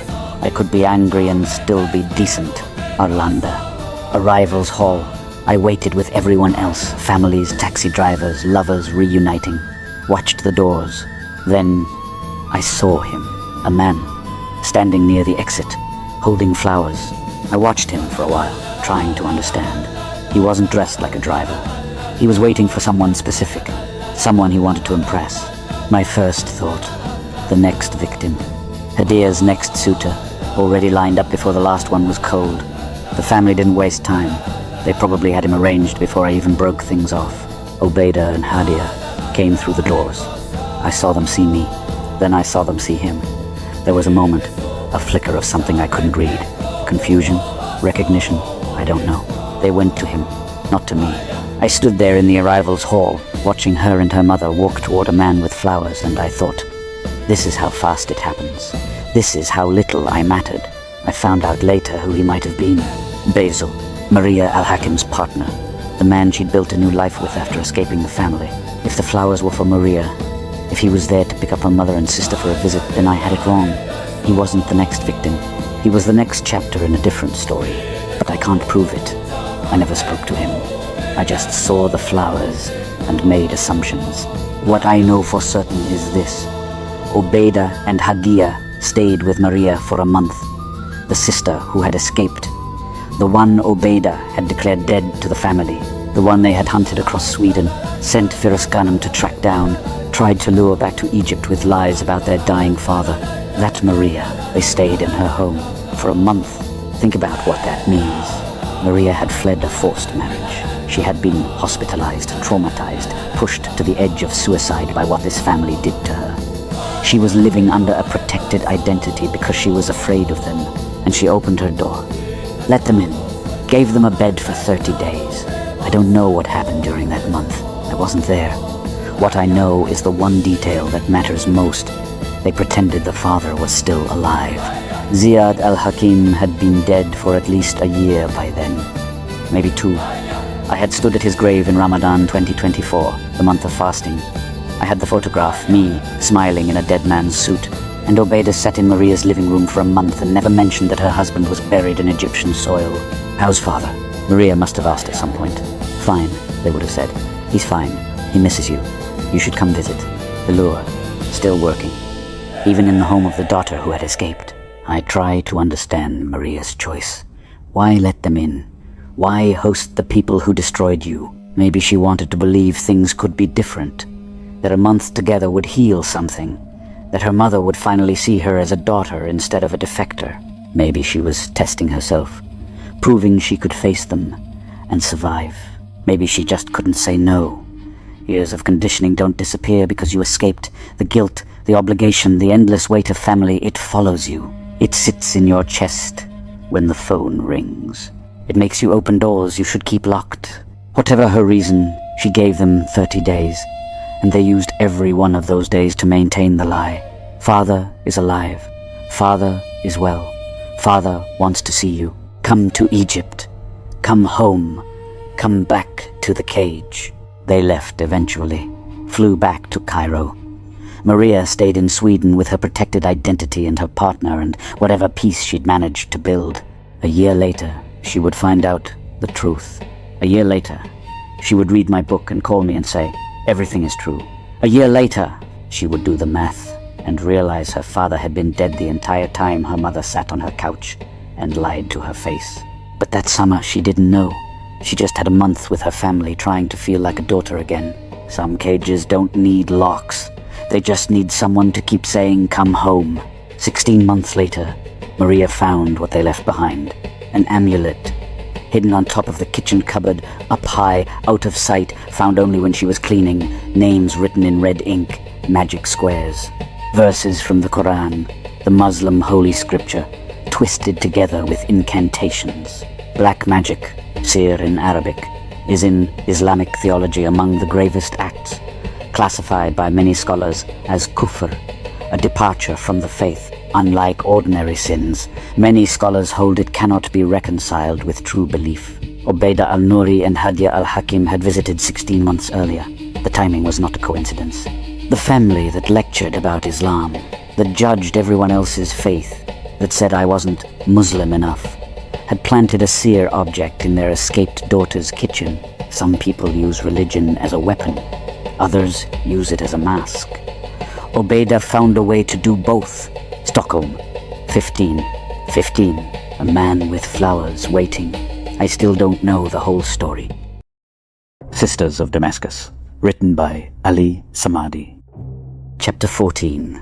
Anwar. I am in Östermalm in a chocolate shop. I bought something expensive and dark. The woman wrapped it carefully as if it mattered. I ate it on the way out. This chapter leaves a bitter taste in my mouth. I wanted something sweet first. Every family has a center of gravity. In this one there are two. They don't operate the same way. They don't need to. Anwar controls through money. No one in his orbit has any unless he provides it, which means no one in his orbit does anything without his permission. Obeida controls through guilt. Every favor she does is a debt. Every kindness a chain. Every act of motherhood an investment she expects returned with interest. Together, they are a complete system. One locks the doors. The other convinces you the room is home. Let me tell you who they are. Anwar al-Hakim was born the eldest son in Damascus, and he understood from an early age what that meant. Not responsibility, not sacrifice, precedence, the right to be served before others, the right to speak before others, the right to be correct even when wrong. Ziyad al-Hakim saw it early. At the dinner table in Damascus, he would shut down Anwar's demands. Get it yourself. Your sisters are not your servants, and Anwar would comply without argument. His face never changed. But he was learning the lesson in reverse. One day you won't be here to correct me. He was right. Before the war gave him an excuse to flee, Anwar worked as an accountant at a company called Ayman Mosleh for computer import, an authorized agent for the Gigabyte brand in Damascus. There he met Dr. Amer Swais, a medical doctor who worked as a programmer and had built accounting software called Al-Idari. Anwar charmed him. He was good at that. According to Yusuf Arafah, who witnessed this directly, Anwar persuaded Dr. Swais to invest 5 million Syrian liras in a car business. The business never materialized. Anwar instead opened a shop in the Al-Ghannam district, importing used engines. When the revolution began and chaos covered everything, Anwar fled to Egypt. Dr. Amer Swais received nothing, not a call, not a refund, not an apology. Yusuf Arafah, who knew both men, calls it theft. Cartastic, the car workshop he runs today in Cairo's Craftsman district, was built on that money. Every car that passes through it, every transaction, every employee working 12-hour days for wages that drive them to quit, all of it traces back to what Anwar took from a man who trusted him. This is not an isolated incident. This is the method. 5 wives have left Anwar, every single one, in a world that pressures women to stay, that loads divorce with shame and practical ruin, that tells women the fault is always theirs. 5 women looked at Anwar and decided that losing everything was better than staying. Nour Ali Deeb was one of them. She did not escape. Anwar fled from her, taking their newborn son Obeida with him, along with her dowry, her honor, and her dignity. She was left behind with nothing, while he vanished to Egypt with her child. Obeida grew up in Cairo in Anwar's apartment. Never in school, never with his mother. What looks like a son being raised by his father is really a child used as a trophy and a hostage, proof of what Anwar took and what he refuses to return. He kept Obeida the way he keeps everything. Not out of love, but because possession is power. Maysam's mother was Egyptian. She is not in the picture. The explanation given is that she left, but there are people close to this story who don't believe that. They believe she didn't leave at all. I cannot prove what happened to her. I only know that she is gone, that no one speaks of her, and that the man who took Nour Ali Deeb's child and dowry and disappeared is the same man who had a child with an Egyptian woman who has since vanished without explanation. I leave that on the table for whoever comes after me. He owes his ex-wife 3 million Syrian liras in unpaid dowry. He has never paid it. That debt, combined with the kidnapping of Obeida, a Swedish citizen removed from Sweden without consent, means Anwar is wanted by Syrian authorities. He cannot enter Syria. He is trapped in Egypt on borrowed time, in a country where he has no legal standing, running a workshop built on stolen money, surrounded by workers who leave the moment they find something better. Anas Arafah, who lived with Anwar for months, who worked in that workshop, who saw everything at close range, described him simply, a narcissist who doesn't acknowledge anything fundamentally. Their lives are a series of procrastinations. I made pasta bolognese after I finished this section, spent 40 minutes on it. Proper sauce, not from a jar. I needed to do something that took time and had a result I could eat. Something you control completely, start to finish, where nothing moves unless you move it, and nothing happens unless you make it happen. Writing about Anwar makes me need that. The reminder that some things are still honest. Stockholm, 17. 2 people at the center of everything. Everything flows from them. Sisters of Damascus, written by Ali Samadi. Chapter 15. Obeida. I am sitting in the waiting hall at the Ministry for Foreign Affairs in Stockholm, UD. My investigation is in a folder on my lap. I have been building this for months. Names, documents, dates, connections. Everything that leads back to one woman. I wait for my number to be called and think about how she has been doing this her entire life. Sitting in rooms, waiting, knowing exactly what she is carrying and what it is worth. She is not in any of the photographs. Not the ones where the family gathers for meals, not the trips abroad, not the weddings. She arranged those events. She chose who stood where. She decided which men were worth photographing, and which would be discarded before the next family dinner. But you won't find her in the center of the frame. She preferred the edge, the position from which everything is visible and nothing is owed. Obeida al-Nouri, mother of 6, widow on paper. According to Yusuf Arafah, who knew the family in Damascus for decades, she was wanted by the Air Force Intelligence Directorate during the rule of Bashar al-Assad. The Air Force Intelligence Directorate was Assad's most feared and personal security agency, dissolved in December 2024 following his fall. Whatever she did to attract that attention, it tells you something about the size of the woman you are dealing with. She is not a mother the way most people use that word. She is an operator who gave birth. The distinction matters. The Qubaysiyat began in Damascus in the early 1960s. Munira al-Qubaysi, born 1933, a biology graduate of the University of Damascus, launched the movement after breaking from the circle of Sheikh Ahmad Kuftaro, the state-appointed Grand Mufti of Syria. What she built over the following decades became one of the most influential women's religious organizations in the Arab world. Membership in Syria alone is estimated at between 75,000 and 100,000, with transnational branches in Jordan, Lebanon, Kuwait, Europe, and the Americas. A member's rank within the organization is visible in the color of her hijab, the headscarf worn by observant Muslim women, a system of coded hierarchy legible only from the inside. The recognizable outer uniform is a navy blue veil and manto, a long coat worn over clothing as part of modest dress. They memorize Quran, the Muslim holy scripture. They teach it in private homes. They operate through invitation only, through family and social connections already in place, through a chain of obligation and silence that passes across generations. Recruits do not know the full nature of the organization until they are already inside it. Under the Assad dynasty, they found institutional protection because they were useful. In 2014, members declared formal allegiance to Bashar al-Assad from under the dome of the Umayyad Mosque in Damascus, on camera, broadcast on Syrian state media. The movement is deeply connected to the wealthy Damascene merchant class, with money channeled through wives and daughters along networks that are difficult to trace from the outside. The Jibril connection was not publicly known until Faiza Jibril died. Her family mourned her on Facebook. According to the North Press Arabic Affairs investigative report, Faiza Jibril, known within the movement as Miss Basil, and her sister Sahar Jibril were the two founders of the Qubaiziyat inside Syria. A third sister, Amira Jibril, took a leading role in the movement's international expansion, founding branches in Kuwait and Lebanon. Their brother was Ahmad Jibril, the leader of the Popular Front for the Liberation of Palestine General Command, a Palestinian militant organization that operated directly under Assad's orders. Three sisters built a devotional empire for women across 2 continents. Their brother commanded a militant network for the regime. The connection was hidden in plain sight, revealed only in grief on a social media page. Munira al-Kubaisi died on the 25th of December 2022. Now hold that picture alongside what you already know. Obeida al-Nouri, a senior member of a movement that declared public loyalty to Assad in 2014, was wanted by Assad's own Air Force Intelligence Directorate.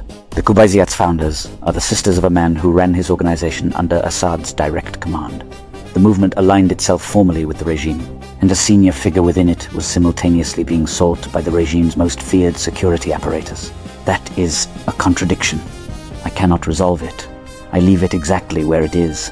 What the Qubaiziyat produced in the women who rose through their ranks was a particular kind of person. Outwardly pious, inwardly calculating, trained to keep secrets, trained to build networks from the inside, trained to understand that the world runs on what is owed and by whom, on the management of information and silence. Obeida al-Nouri was shaped by that world before she became a mother. The lessons she passed to her daughters were not her own inventions. They came from somewhere older and larger than one family. When Obeida was in Damascus, Yusuf Arafah, who knew the family from the inside, said there were daily problems. The moment she left for Cairo, he described his feeling in one phrase: "First thing, I felt relief." The only person who could ever make her stop was her brother Abu Said, an honorific meaning father of Said, the name by which he was known. He could break her head, as Yusuf put it.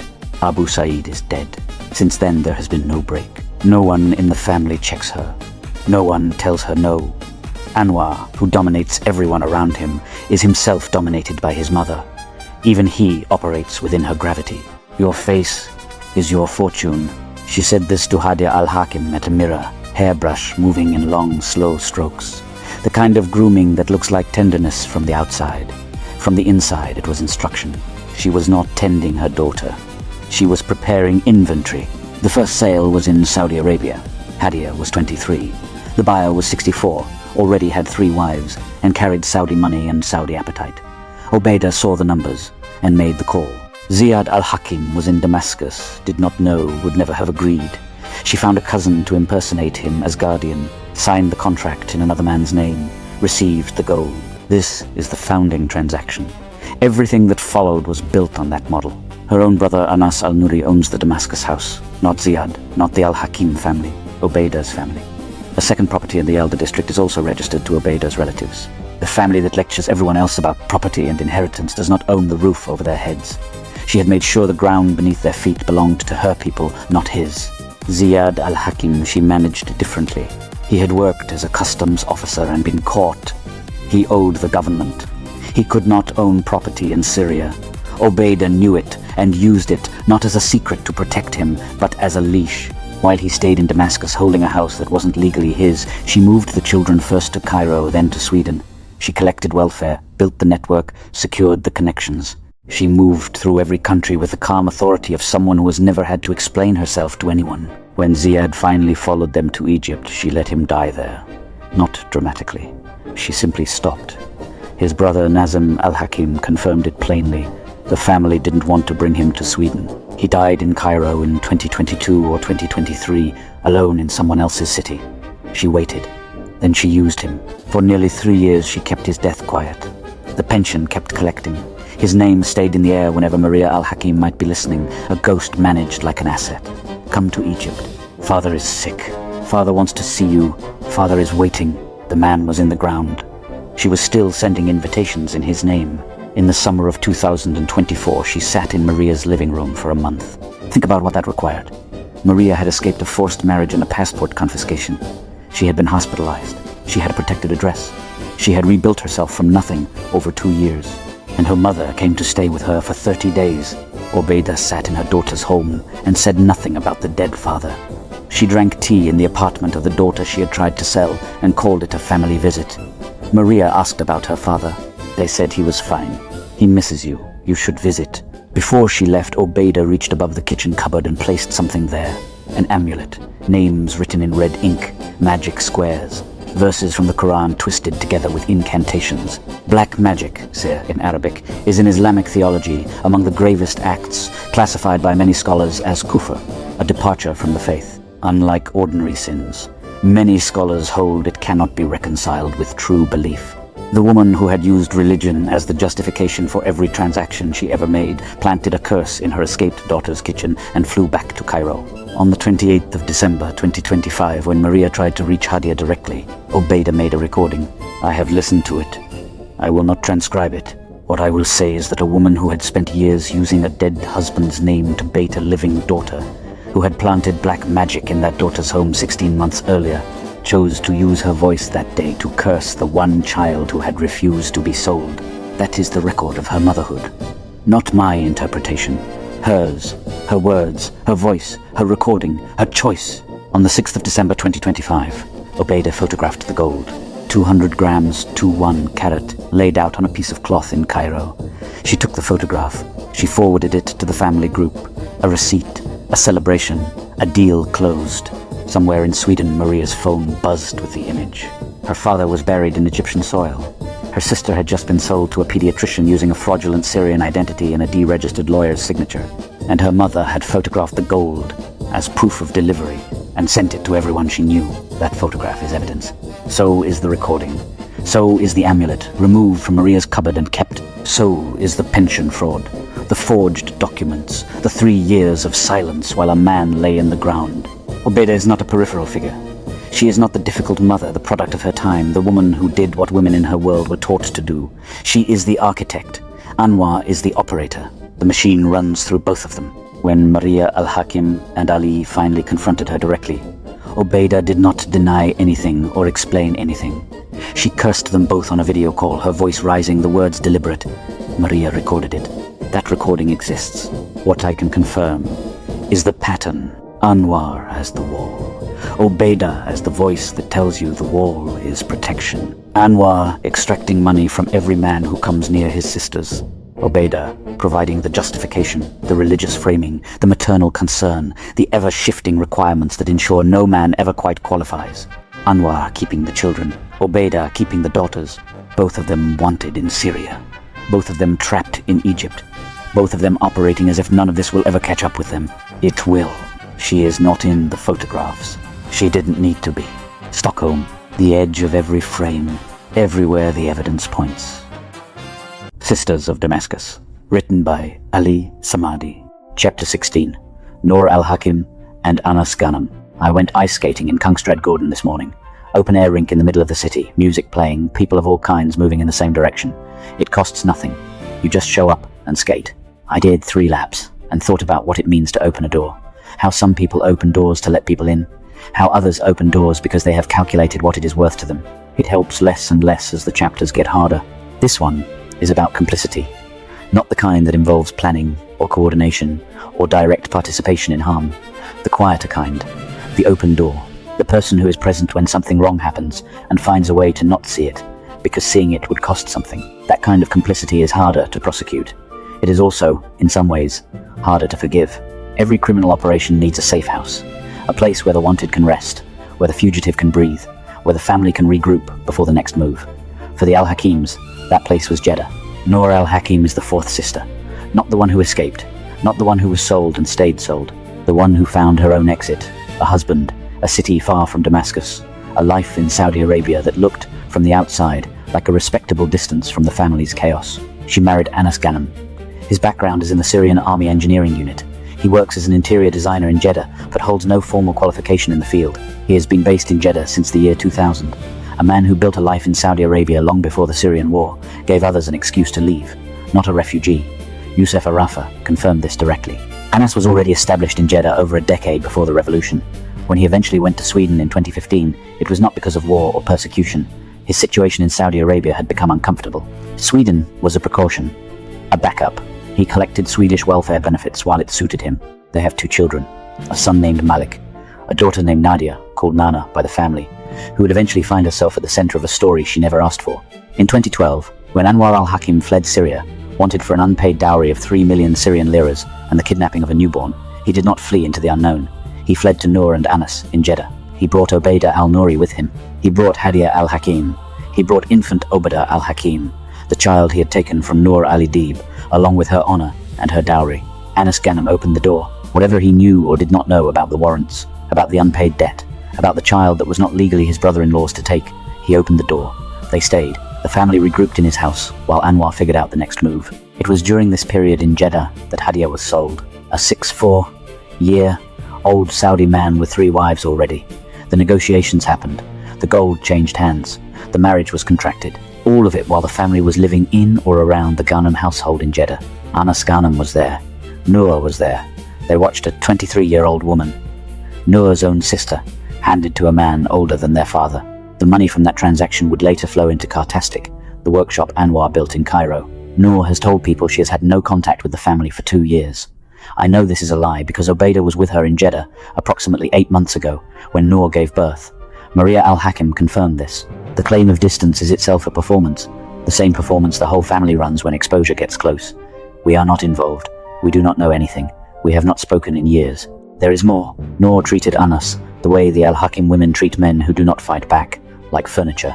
She left him 3 times, threw her ring at his face, took a Swedish lover named Krista for years after Malik was born, while Anas looked the other way or did not look at all. And then Nour tried to do to her own daughter what had been done to Hadia. Nadia was to be married to a Saudi man. The arrangement was made without her consent. In the same tradition the family has practiced across 3 generations. But Nadia had grown up partly in Sweden. She knew she had options. She went to Swedish social services and asked for help. The investigation that followed is why Nour and Anas fled Sweden. Now, they are back in Jeddah. Anas denies everything. When I confronted him, placed him in the same apartment as Manal al-Hakim, with what I know about Manal's children and where they are, he denied it to my face. Manal's second marriage, to a man named Montaser, was conducted while she was still legally married to Arafat Zaki under both Sharia, Islamic law, and Syrian civil law. The man who facilitated it was Sheikh Faisal Bukla, head of a Hajj and Umrah organization that was subsequently banned by Saudi authorities. He used his religious authority to legitimize an illegal union, moving a woman between husbands while her first marriage remained valid. Anas Ghannam was in Jeddah when this happened. He knows the parties involved. He denied it to my face. His denial is its own kind of answer. His brother is Firas Ghannam from Norrköping, the same Firas who hunted Maria across Sweden, who found her in Nyköping and revealed her location to Anwar, who agreed to do Anwar's work, not out of loyalty to the family, but out of his own humiliation, having been priced out of Hadia's hand by an impossible dowry demand years earlier. 2 brothers, one in Jeddah holding the door open, one in Sweden doing the hunting. The Ghannam family and the Alhakim family, bound together by a marriage that gave both sides something they wanted. Anwar, a safe house in Saudi Arabia. Anas, a connection to a network he was too weak to refuse. Nadia asked for help and got out. Her parents are still there. The door in Jeddah is still open. Stockholm, 1730. The safe house is still operating. The brothers are still brothers. Sisters of Damascus. Written by Ali Samadi. Chapter 17. Manal. I played Warhammer Total War 3 last night. 2 hours, maybe 3. I play it to not think. You build armies, you manage territories, you fight battles that have rules and a clear outcome. The satisfaction of a war with edges. I usually manage a few good hours before I surface. Last night I got 30 minutes. Couldn't hold focus. Kept staring at the screen without seeing it. Put the controller down and sat in the dark for a while. There is a point in this research where the body starts refusing, not emotionally. I am past the stage where this material makes me cry, just physically. A kind of exhaustion that sits behind the eyes and says, enough for today. I am not there yet. I need to write this chapter first. Manal Alhakim tells people she is an anesthesiologist. She is a healthcare assistant. This small lie, the kind that costs nothing to tell and takes years to catch, is a good introduction to how she operates.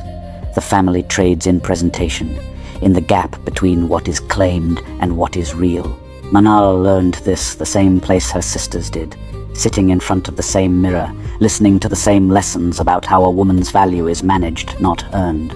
She just applied them differently. Her first husband was Arafat Zarki, a Swedish citizen who works for the Swedish railway, a man who was there from the beginning and knows more about this family than almost anyone still willing to talk. They had 2 children together, a son named Adnan and a daughter named Amira. Under Syrian law, that marriage was legal and valid. Then Manal moved on. There is a rumor of someone in between, a name that surfaces and disappears, unconfirmed, possibly real. I include it only as the shadow it is. Then came Montasser, a Syrian man from Zabadani living in Sweden. He met Manal through Sheikh Faisal Bukla, head of a Hajj and Umrah organization that was subsequently banned by Saudi authorities. Bukla moved in the same circles as Obeida al-Nouri. He made introductions. He connected people. He is the kind of man who enables things without doing them himself. Ali contacted him after the investigation began. Bukla read the message. He did not respond. Manal married Montasser, while still legally married to Arafat Zarki under Syrian law. Bigamy, not rumor, documented. Arafat filed a case at the Sharia court, the Islamic law court in Damascus, to prove exactly this, that Manal was still his wife when she married another man. The court confirmed it. Montasser was the husband of a woman who was already a wife. They had children together, a daughter named Nour, a sister, and a third child, a baby described as having blue eyes, Montasser's child. Manal left with the baby. She told Montasser the baby had died. He does not know if his child is alive. Manal is wanted by Interpol for international child abduction. Nour and her sister, Swedish citizens, were taken from Sweden. Montasser has a lawyer. He has been searching. He has the Swedish custody order granting him full custody. The children have not been found. Adnan and Amira. Arafat's children have not seen their father in over 10 years. She sets her own dowry deliberately low, not out of modesty. To move faster, to close deals quickly, to exit before the accounting catches up. She has children she does not tell the fathers about. She tells fathers that children are dead when they are not, or might not be. I was in an apartment with Manal and Anas Ghannam, Nour al-Hakim's husband. I can place them together. When I confronted Anas about this, about Manal's children, about where they might be, he denied it to my face. The possible location of the children has been reported to authorities. The investigation is ongoing. The pattern runs parallel to Hadia's. Men selected, processed, discarded. But Manal leaves children behind in a way Hadia has not. Each child a loose thread. Each father a man searching for something that may no longer exist in the form he knew it. Manal is not in Sweden anymore. She is not facing the men whose children she took. She has changed her name to Aisha Norden. Her son Adnan has been registered as Elias Norden. Amira's new name is not confirmed. Noura's status is unknown. New names, new paperwork.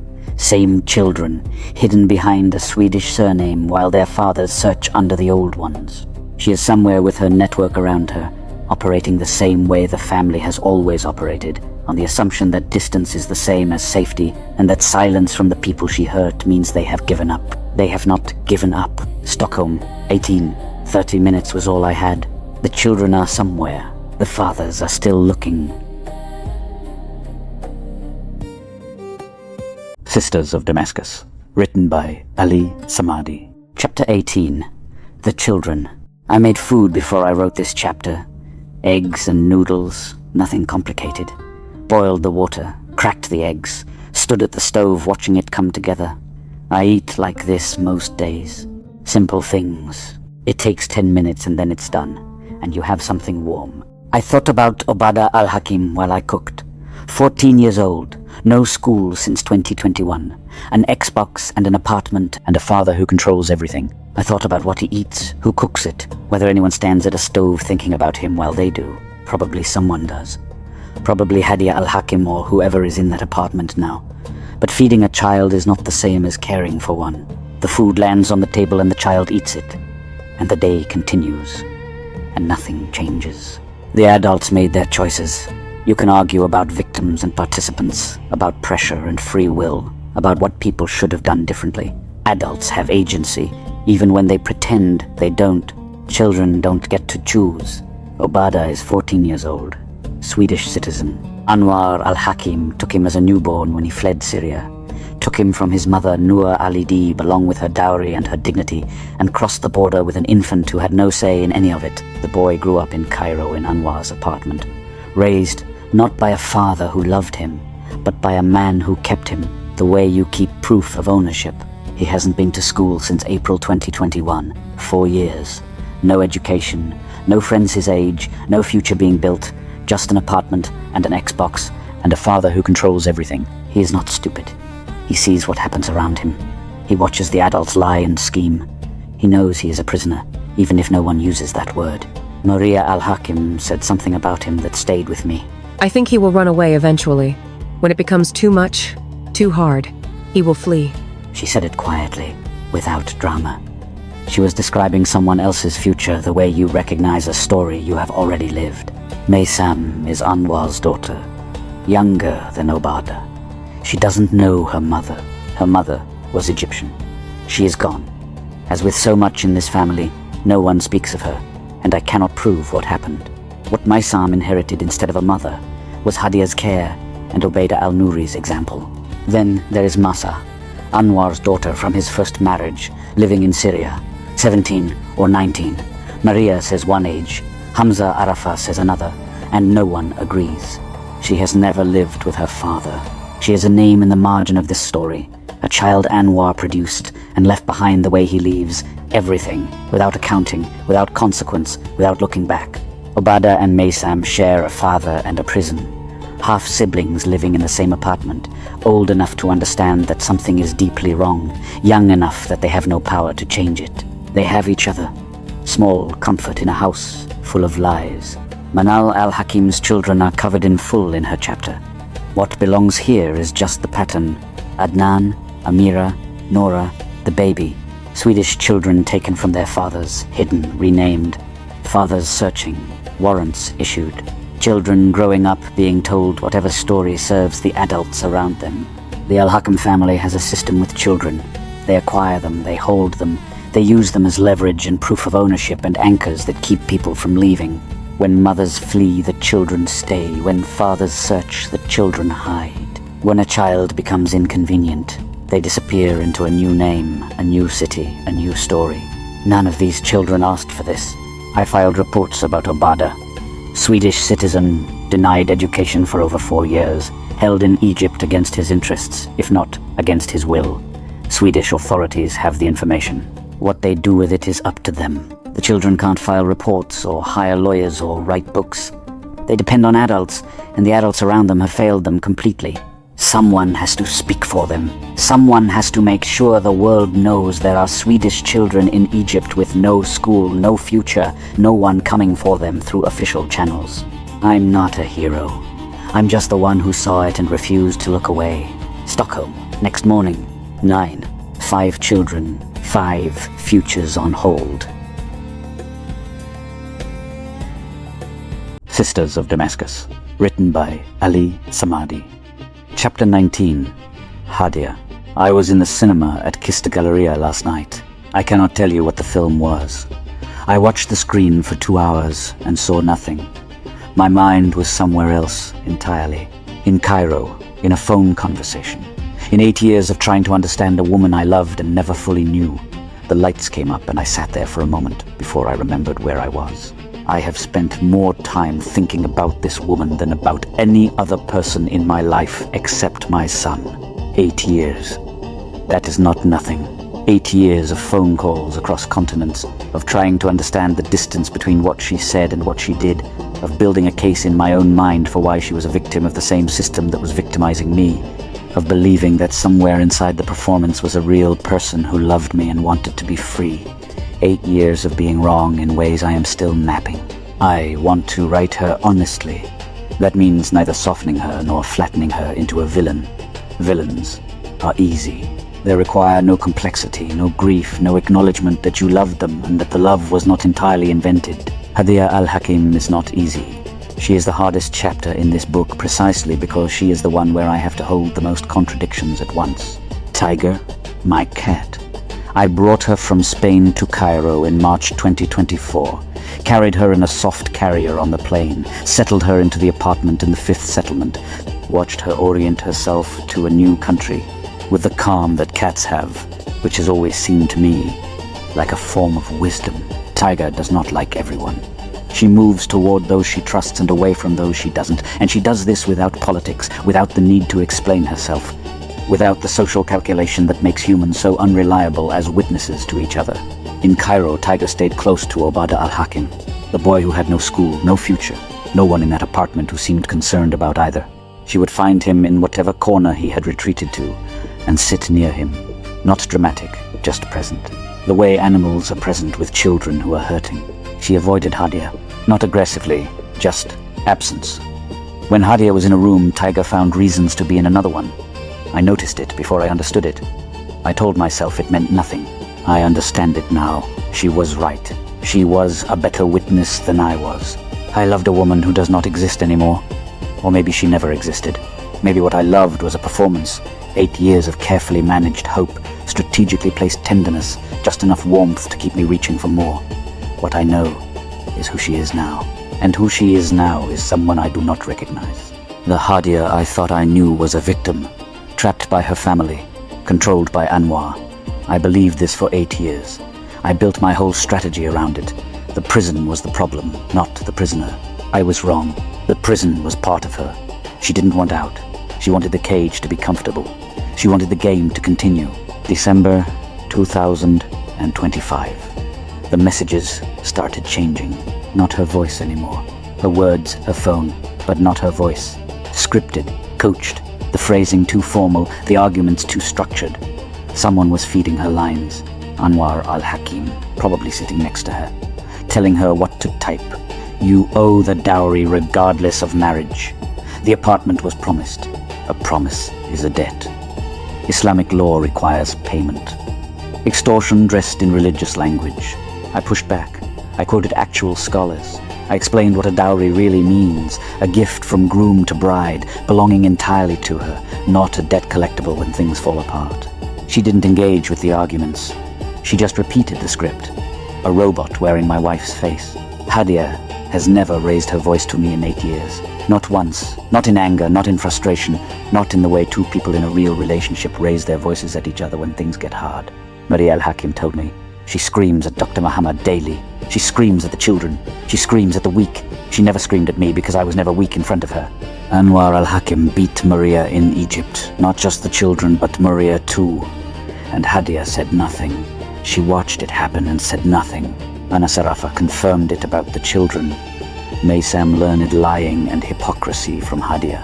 This is what the woman who was supposedly a victim was doing in that apartment. I didn't want to believe it. I looked for other explanations, but the sources confirmed it. Multiple sources, independent of each other. Then came the Fawda, meaning chaos or disorder in Arabic.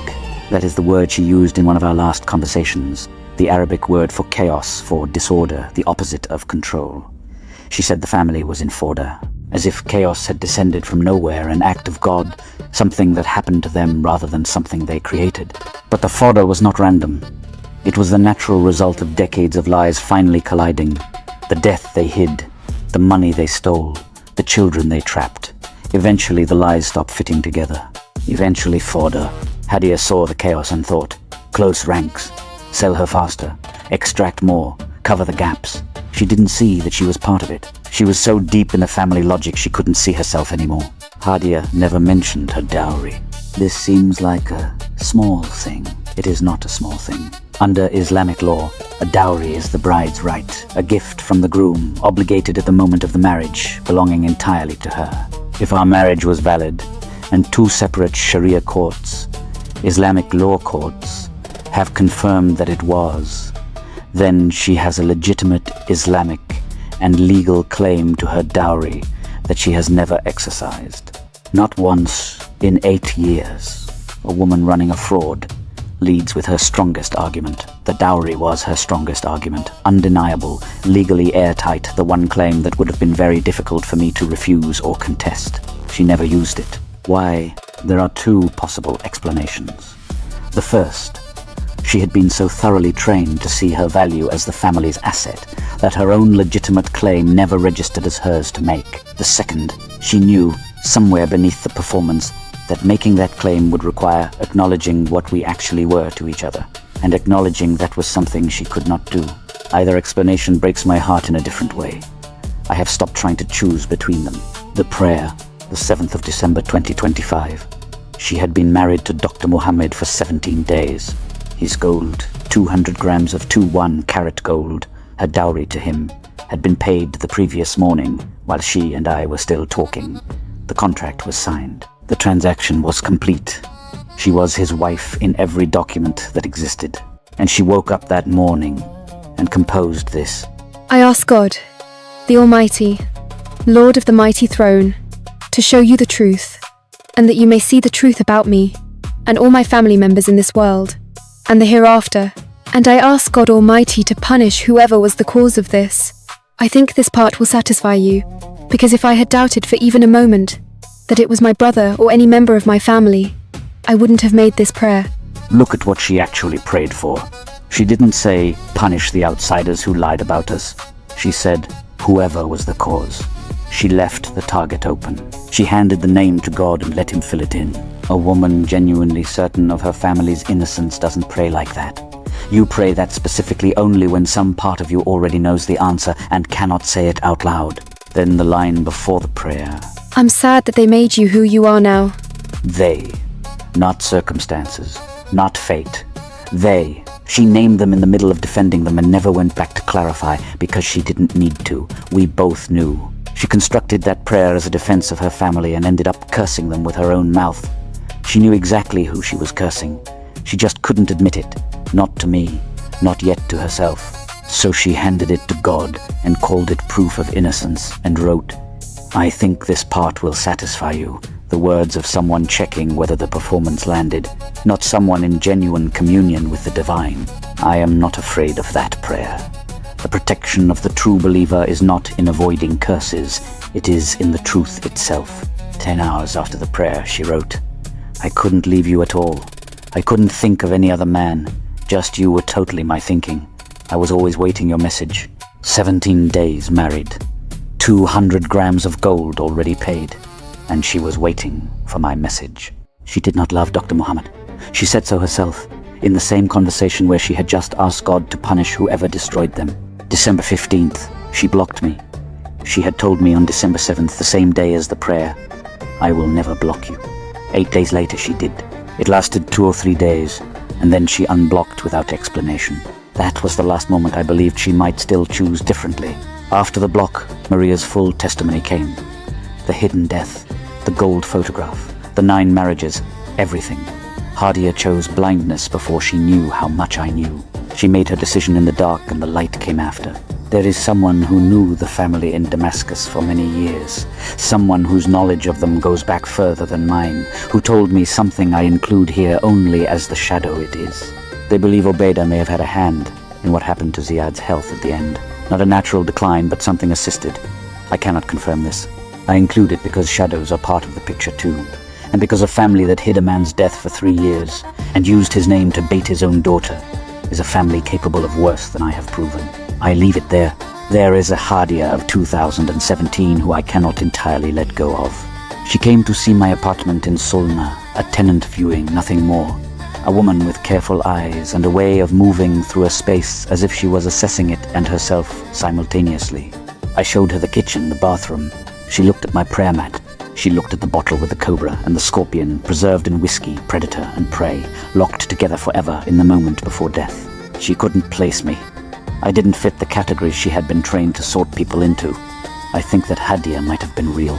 I think there was a version of her that genuinely did not know how to be anything other than the family's instrument, but who felt, somewhere in the apparatus, the difference between that and something else.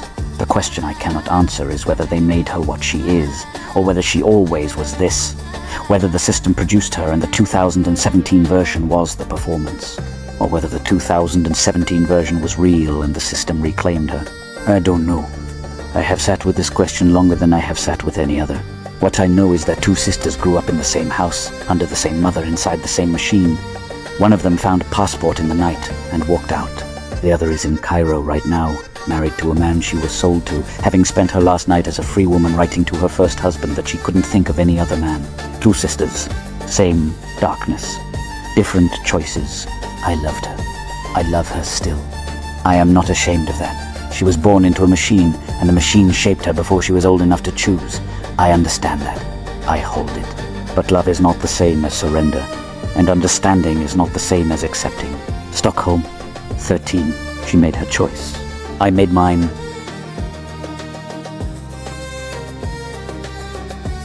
Sisters of Damascus. Written by Ali Samadi. Chapter 20.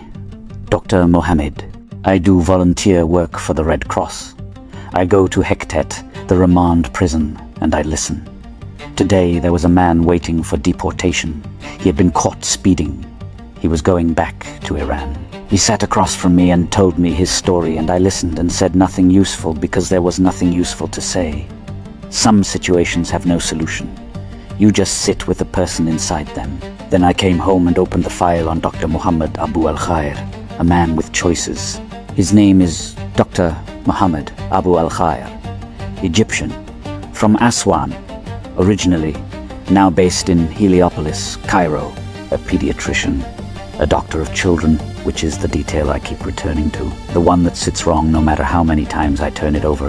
He paid 200 grams of 2-1 carat gold. I want to establish something before anything else. Dr. Muhammad was not an innocent man who stumbled into a fraudulent marriage without knowing. He was informed, prior to signing the contract, that Hadia was already legally married to another man. He proceeded anyway. He is not a victim in this document. He is a participant. The transaction was completed on the 6th of December 2025. Obeida al-Nouri photographed the gold and sent it to the family group. A celebration, a receipt, a deal closed. The photo arrived on Maria Alhakim's phone while she was still talking to me. The family was sending champagne messages while I was piecing together what had just happened. The marriage certificate is dated the 20th of November 2025. It claims issuance by the Sharia court, the Islamic law court of Damascus, Syria. It was produced in Cairo. I know this because Hamza identified the carpet. He is Neamat Alhakim's younger son, chemistry student in Damascus. He reached out to me in December 2025 because he had been following the documentation and decided someone should know what he knew. I sent him the photograph of the certificate, gave him no context, told him only that I was looking at something and wanted a second pair of eyes. He looked at the photo. A moment passed. Isn't that the carpet from my father's house? He recognized it without prompting. Not the document, not the legal language. The carpet in the background. Yusuf Arafat's carpet. In Anwar Alhakim's Cairo apartment. In the background of a document that was supposed to be issued in a Syrian courtroom. That is the moment everything became concrete. Every legal inconsistency was already there in the document. But Hamza, who was not looking for any of it, looked at a photograph and saw a carpet from his father's living room in a place it had no business being. He changed everything with one question. The certificate was constructed layer by layer, each layer fraudulent. The legal representative listed on the document is Yahya Bazerto, a Damascus lawyer. His license was revoked in 2019. He has no standing to represent any party in any court. Between January 18 and February 1 of 2026, his Facebook employment status changed from has worked as lawyer to works as lawyer. Someone warned him. A man with nothing to hide does not change the tense of his professional history in response to an investigation he is not supposed to know about.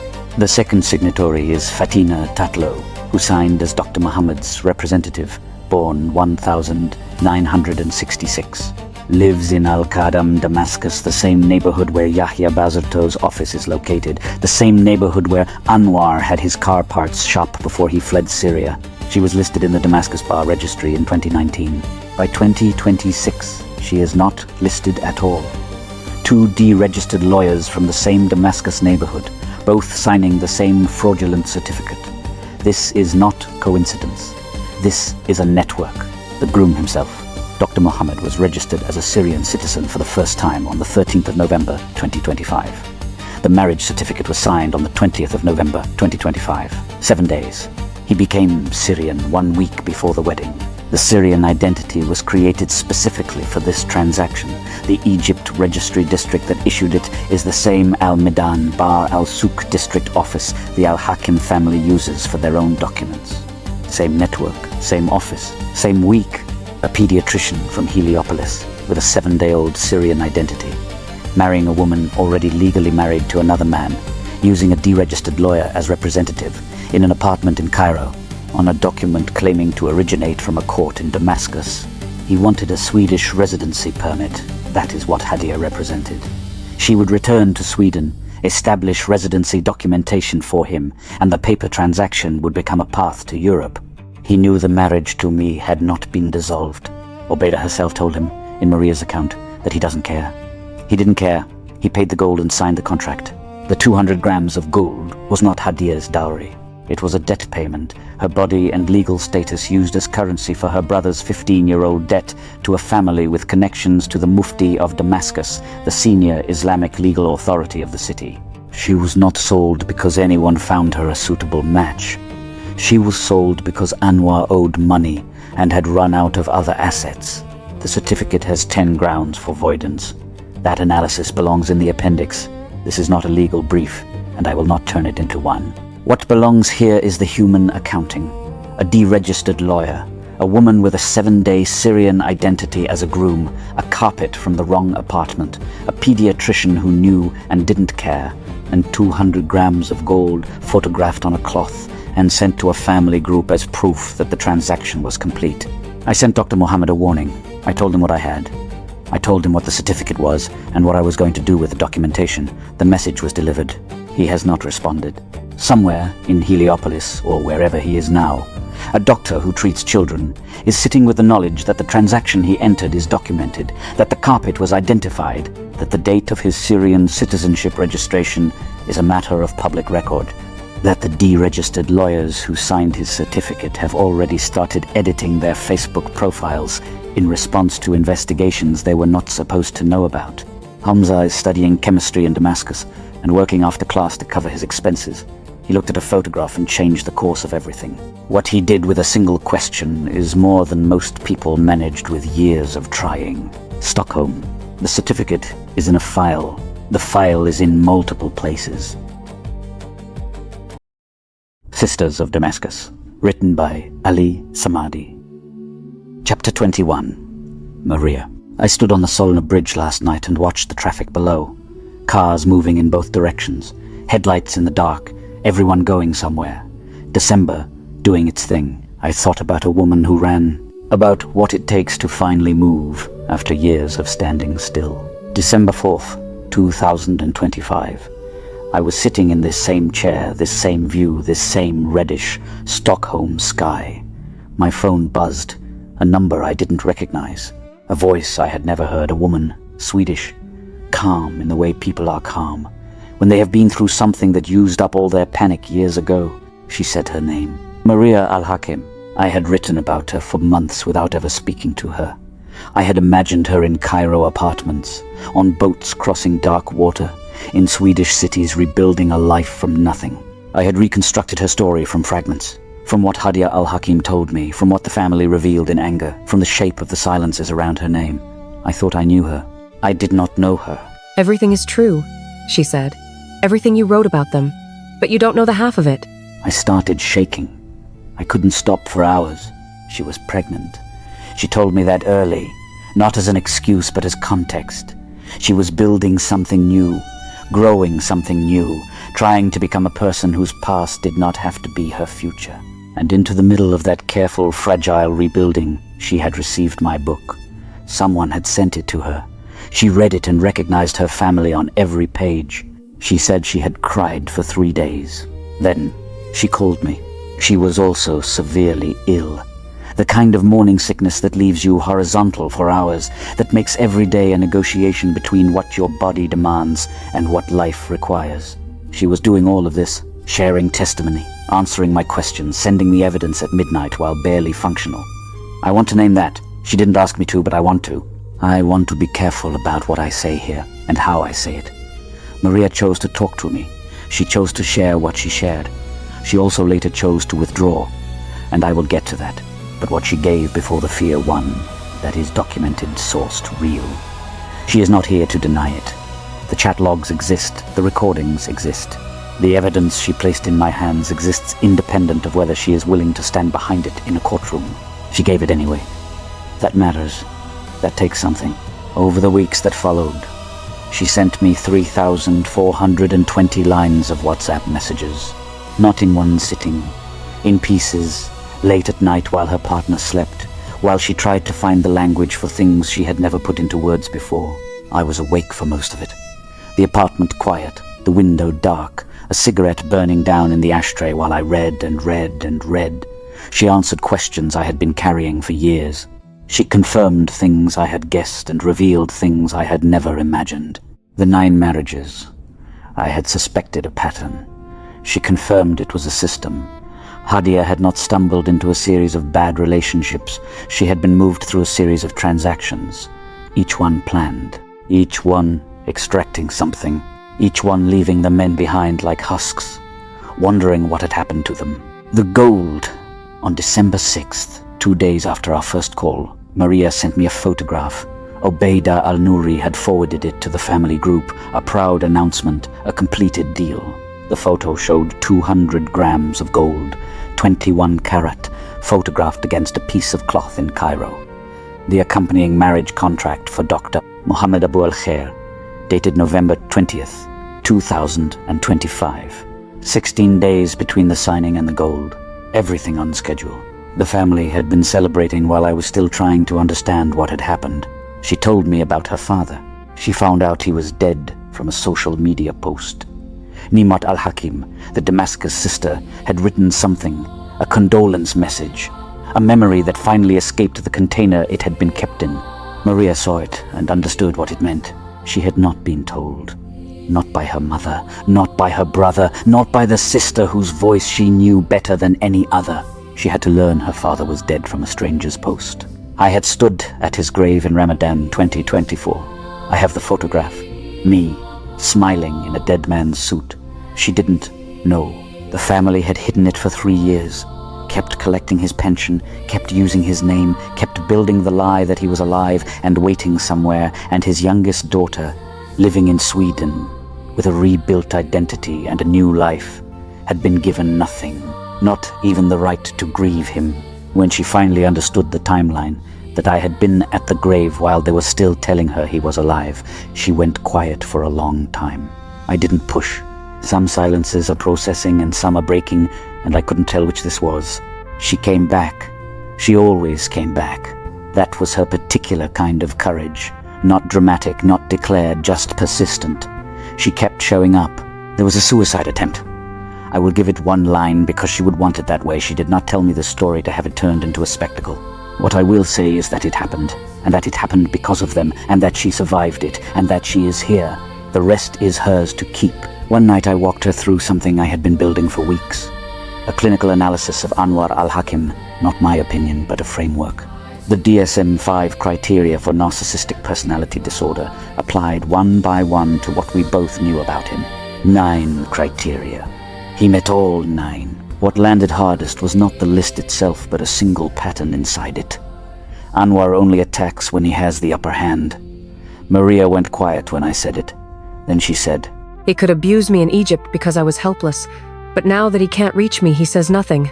She had been carrying that observation for years without a name for it. The cowardice pattern.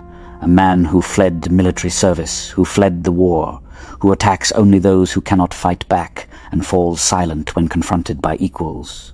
I had run a public campaign against him for months. His response was total silence. That silence is not restraint. It is the behavior of a man who only moves when he is certain he will win. Watching her work through it, each criterion landing, the shape of him becoming clinical and therefore smaller, I understood something about what documentation can do that anger cannot.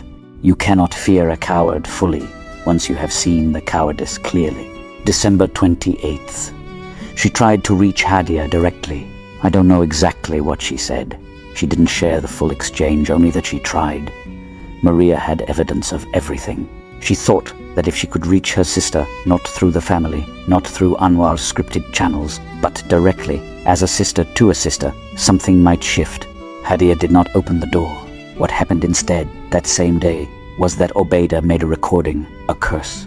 The kind that comes from a place so deep and practiced that you understand it is not the first time and will not be the last. Maria sent it to me, Obeida, cursing her own daughter. The escaped one, the one who refused to be sold, the one who had the audacity to survive and build a life. I listened to it. I will not transcribe it here. Some things carry their own weight without my help. What I will say is that the woman on that recording chose her direction a long time ago and has been walking it ever since, and the direction is not toward her children. Then Maria withdrew. The real trigger was December 30th. I had pushed too hard. My tone had gone past documentation into aggression, and she set a limit, clearly, directly, without drama, the way her father would have done it. I don't need this contact anymore. She went silent. I gave her space. January 5th, she came back. I had sent final letters, not demands, not arguments, just the truth of what her testimony had meant. We resumed.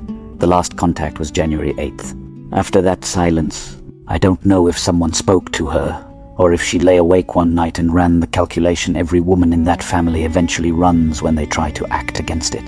Anwar will kill me for sure, she had said. She was not speaking metaphorically. She is a woman who grew up watching what Anwar does. She has scars, literal and otherwise, that are his work. When she says he will kill her, she is not exaggerating. She was pregnant. She was building something. The math was simple and brutal. What she could give me was already given. What remaining gave her was only exposure. She withdrew. I let her. What Maria gave is the foundation of everything that came after. Without her, the 9 marriages are a theory. With her, they are documented. Without her, the hidden death is a suspicion pieced together from a grave visit and a photograph on my phone. With her, it is confirmed. She says it, she shows it, she carries the grief of it. Without her, the gold receipt is a transaction I could only infer.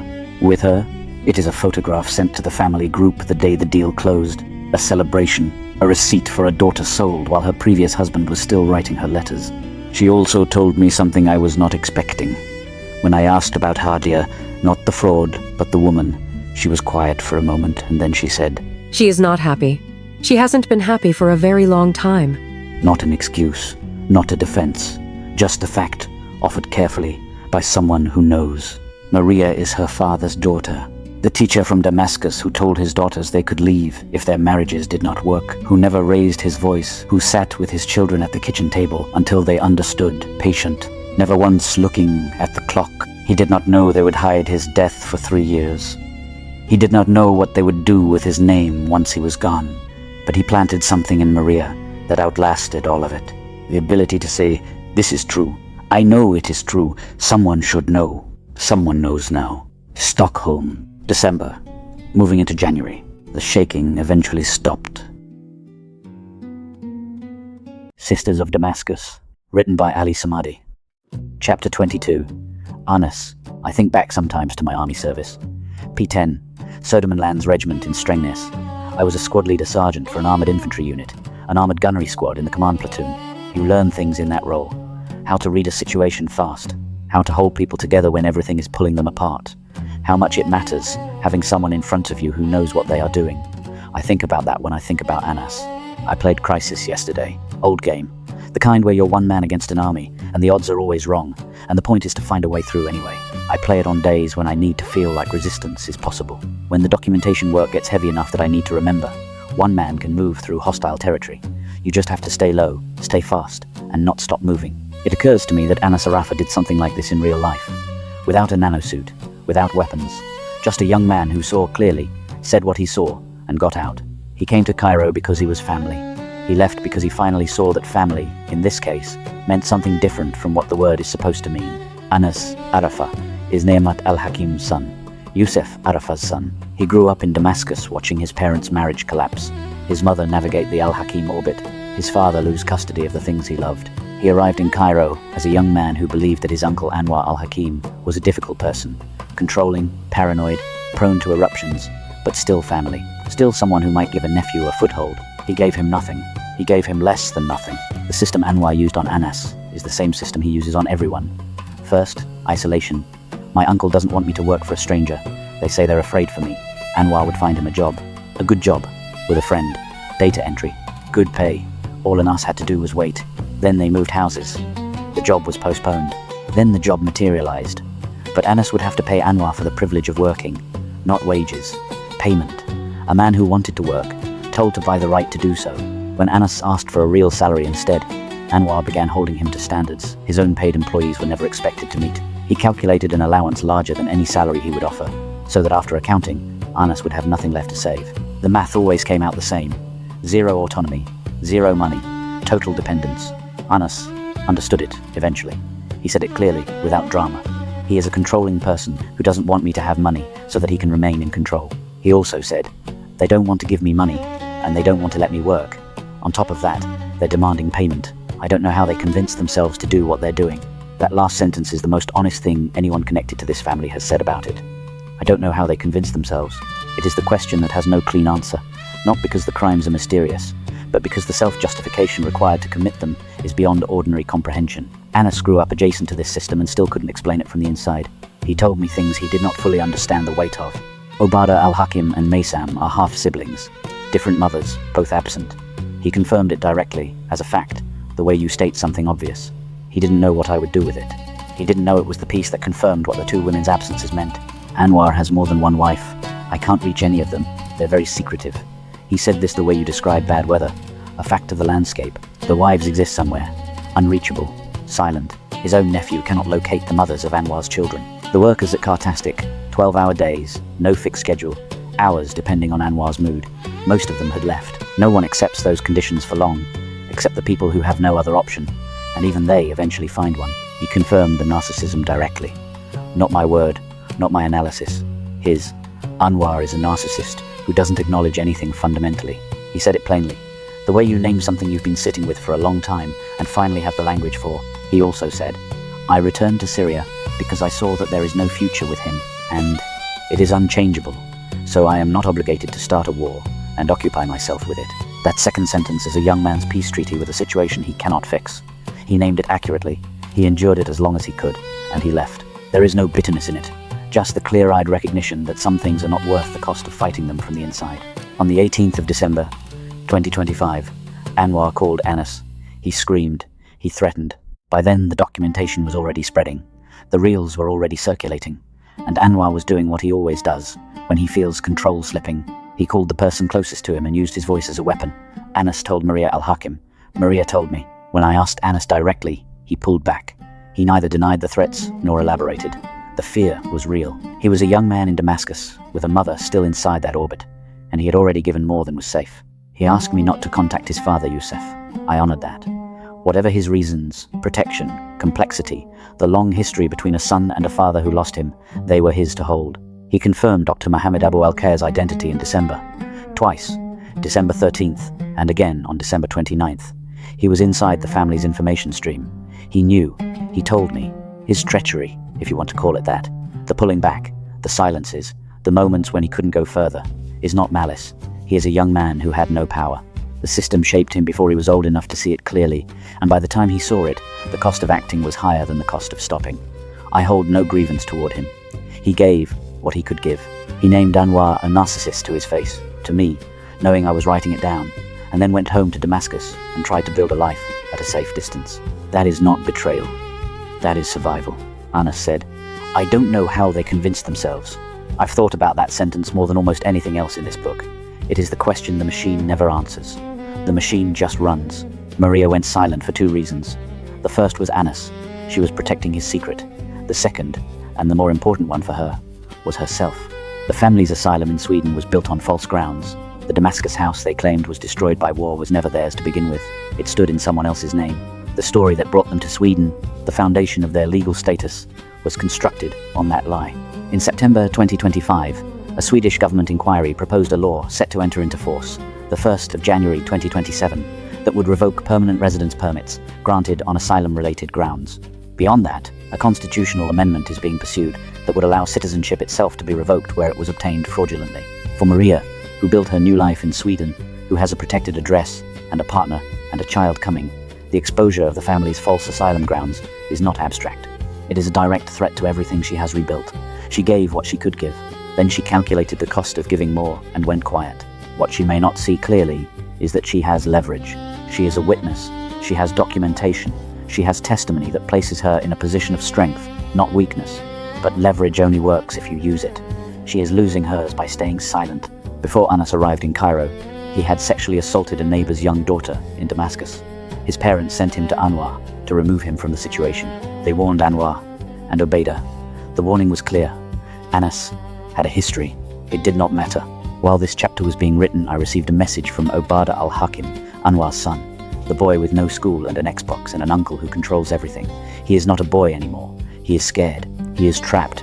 He wants help to escape, and he brought information. Obeida, Anwar, and Hadia left Anas alone in the apartment with Maysam, Anwar's young daughter, despite knowing exactly who they were leaving her with. What happened, Obeida told me, is what you would expect when you leave a predator alone with a child, after being warned he is a predator. Anas raped Maysam. Anwar found out. He beat Anas severely and sent him back to Syria. And then, instead of protecting what had happened to his daughter, he filed it. He kept it. He is now using it as a weapon, pressuring Anas to cover for the family, to maintain their story, to stay silent about everything he knows. Or the rape comes out. This is the grip. I want to say something about who is in a position to judge Anas. Neamat, his mother, has conducted herself in ways that place loyalty to a network above her own children. Hadia committed bigamy in front of him and demanded his silence and cooperation. These are not people standing on moral ground. They are people using whatever they can find to keep others in line, including the worst thing a young man ever did. Anas is also trapped, not just by what he did, but by what they know and by what they will do with it if he stops being useful to them. He named Anwar a narcissist. He told me what he could tell me. He left Cairo and went home and tried to build something at a safe distance. The machine followed him. I am naming this because naming it is the first step to releasing the grip. Anwar's power over Anas depends on secrecy. This is no longer secret. And I am here, for Anas, and for Obeida, if they want a way out that doesn't run through Anwar. Damascus, the nephew who saw it clearly and knew the price of saying so, and Obeida, who is still inside, waiting for someone to open a door. EOF. Sisters of Damascus, written by Ali Samadi. Chapter 23. Hamza. I was in the Amazon once, Manaus, then the river, then deeper. I found indigenous people living along the waterways and they let me stay. I sat with them in an ayahuasca ceremony and something opened in me, my eyes, my heart, my mind in a way I can only describe as divine. The jungle at night, the river moving somewhere in the dark, everything connected to everything else. I have never forgotten what it felt like to be that open. This chapter is about a boy who never got there. He reached out at midnight, the 28th of December, 2025. I didn't know who he was. Not really. I knew the name from the research, from what Maria Alhakim had told me, from fragments. Hamza Arafa, Neamat Alhakim's younger son, 19 years old, chemistry student in Damascus, working after class to cover his own expenses. The one who hadn't been to Cairo, hadn't been inside Anwar's operation, hadn't been shaped by a year of that apartment and its pressures and its dependencies. Clean hands. That was my first thought when I understood who I was talking to. He wrote to tell me he had been following what I was doing. He had seen the reels, read the material, put the picture together from the outside the way you can only do when you haven't been inside long enough to stop seeing it clearly. He was not asking for anything. He was not offering a transaction. Destroy him. It doesn't concern me. His one condition, don't involve his mother. I want to explain what that condition means in context. Neamat is Hamza's mother. She is also, by the evidence, a woman who chose the family silence, who stayed inside the system, who when confronted directly in February 2026, said that none of this concerned her. Hamza knows all of this. He's not naive about his mother.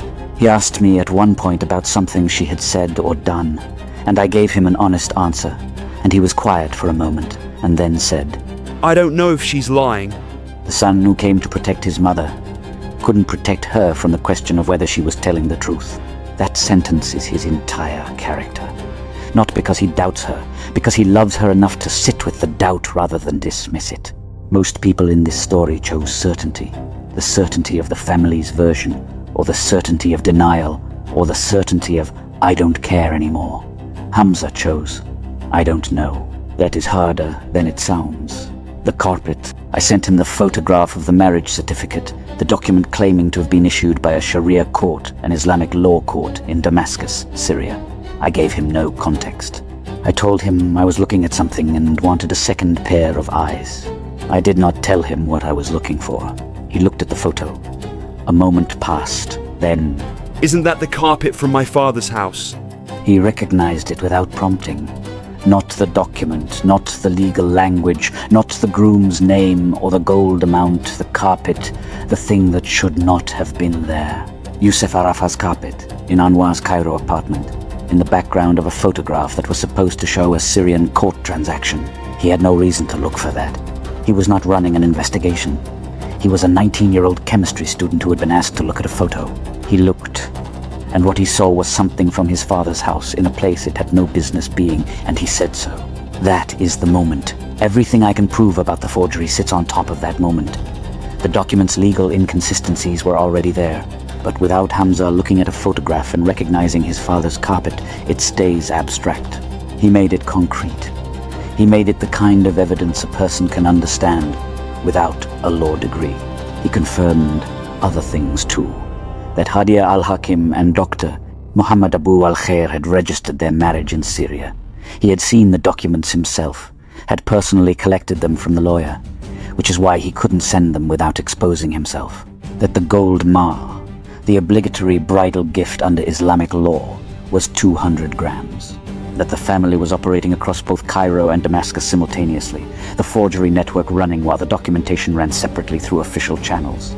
I offered him $2,000, not payment, a floor. Anwar and Hadia had threatened to evict Neamat. I wanted there to be something under them if the worst happened. He didn't take it. He understood what it was.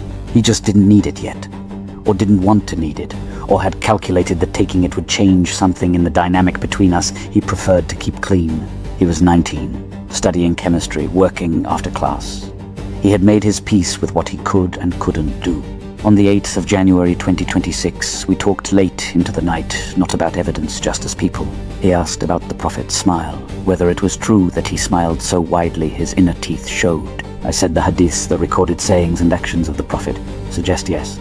He disagreed, gently. He had opinions about theology, and rolled cigarettes, and his father's failings, and he held them all lightly, with the particular ease of someone who has been through enough to stop performing certainty. I told him, your father suffered the same way I did, the same way Montasa did, the same way Arafat Zarki did. He needs your love and deserves it. I was in a similar position with my own father. Mine died before I stopped being angry at him, and I regret every curse I directed at him, every moment I kept my distance. He went quiet. Then he said he would think about it. On the 9th of February 2026, he sent me 2 words. He had seen one of the reels, a piece of content from the documentation campaign. He watched it. He wrote back. Great science. That was the last message. Not a goodbye, not a withdrawal. Just 2 words about something I had made, sent from Damascus, and then silence.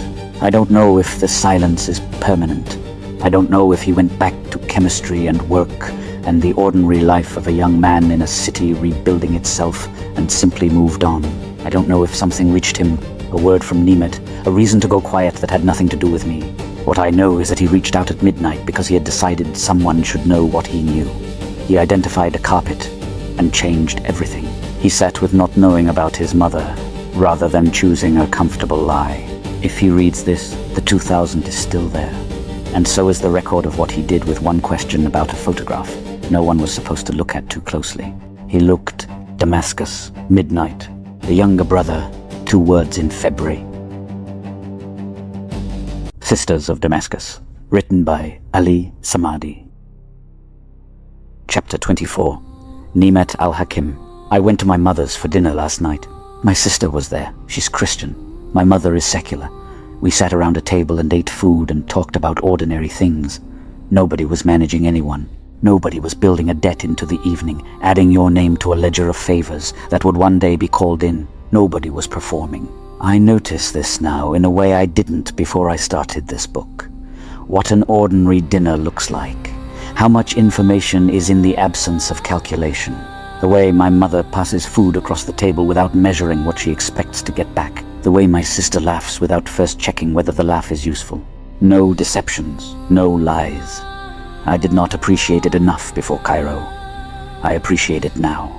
I came home and opened the file on Neamat Alhakim, while the rest of the family fled, first to Egypt, then to Sweden, then to Saudi Arabia, then to wherever the next arrangement required.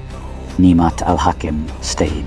She is the oldest sister, the one who remained in Damascus when the others scattered, the one who kept a foot in Syria when it was no longer convenient for anyone else to do so.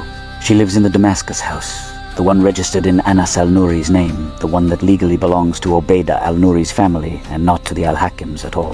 Her ex-husband is Yusuf Arafa. They have 3 children together, Anas, Hamza, and Muhammad. The divorce was processed using a Damascus lawyer named Yahya Bazarto. That is how the family came to know him. That connection, Neamat's divorce, Neamat's lawyer, is the thread that runs from a sister in Damascus all the way to a forged marriage certificate signed on a carpet in Cairo. Yusuf is not neutral. He is Neamat's ex-husband and carries the weight of that history. But what he says about this family is corroborated by independent sources, and corroboration is what matters. My ex-wife, Neamat, never said a true word. All lies. Do not be deceived, brother, that Neamat is threatened. She is with Anwar al-Hakim, heart and soul. She took Anas and Hamza from me and incited Hamza to beat me.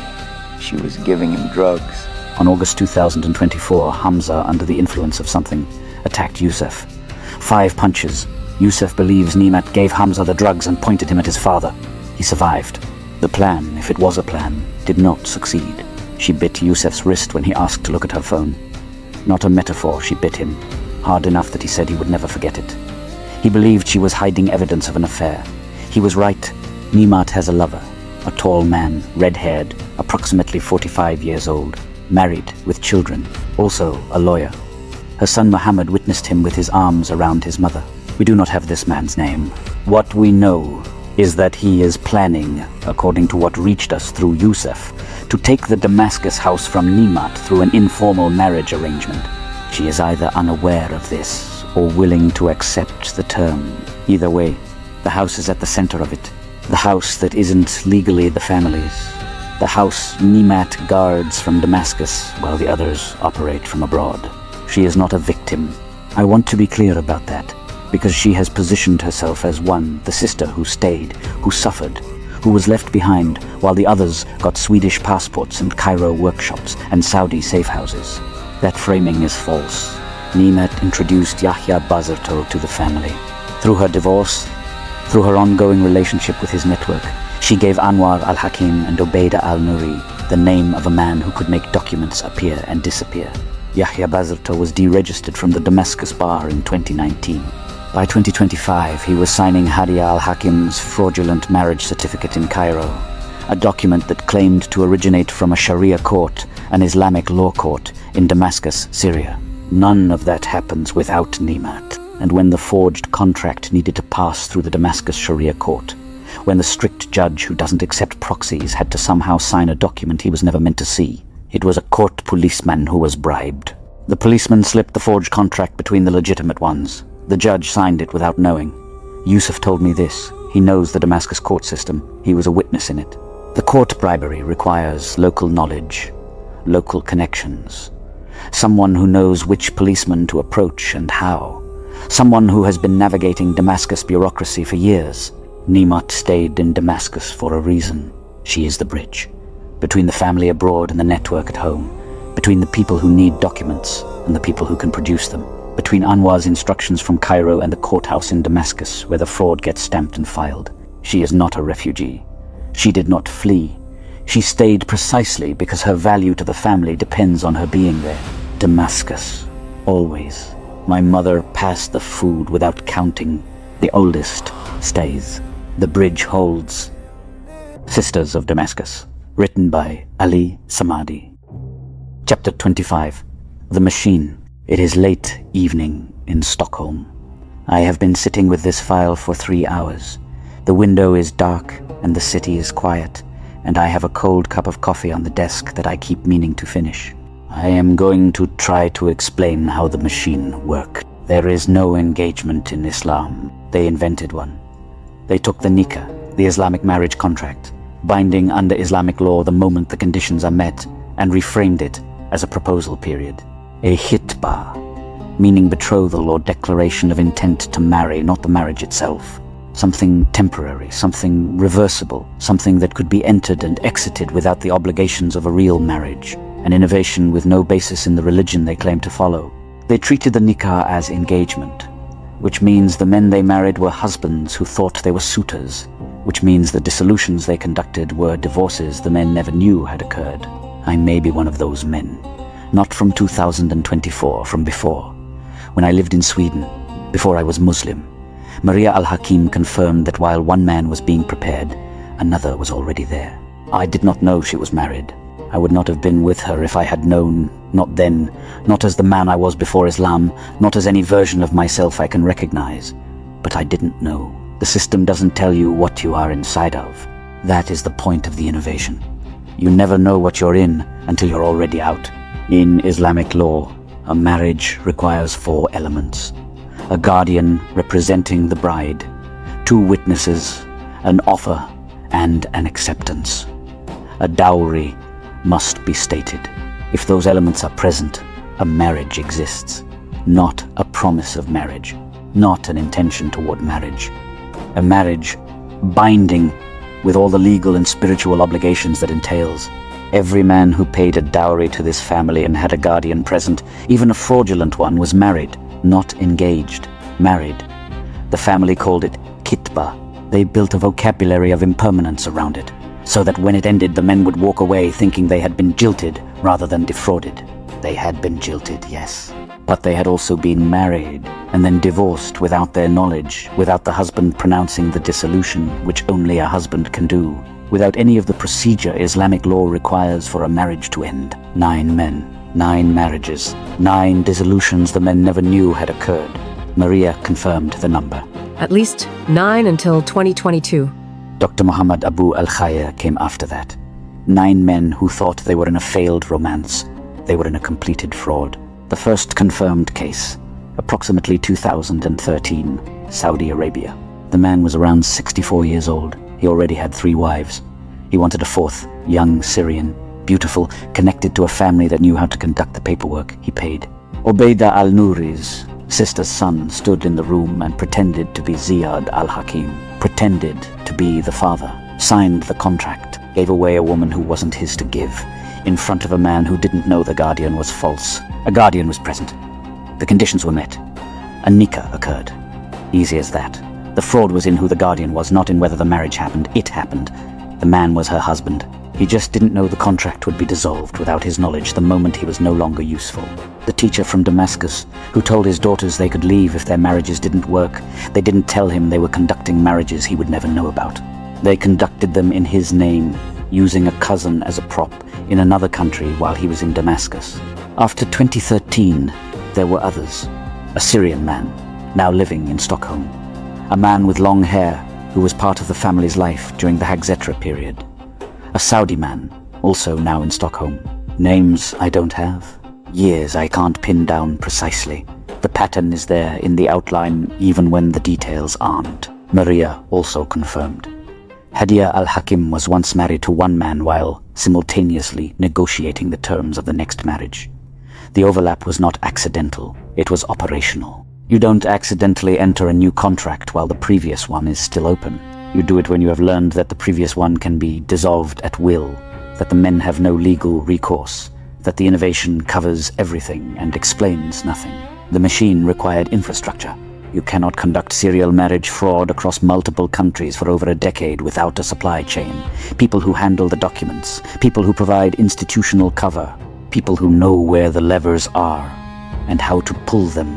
Yahya Bazto, a lawyer in Damascus, or rather, a man who was a lawyer in Damascus until 2019 when his license was revoked. His name appears on Hadia's marriage certificate as the legal representative, a document issued in the name of the Sharia court, the Islamic law court of Damascus, while the parties were physically in Cairo, not Syria.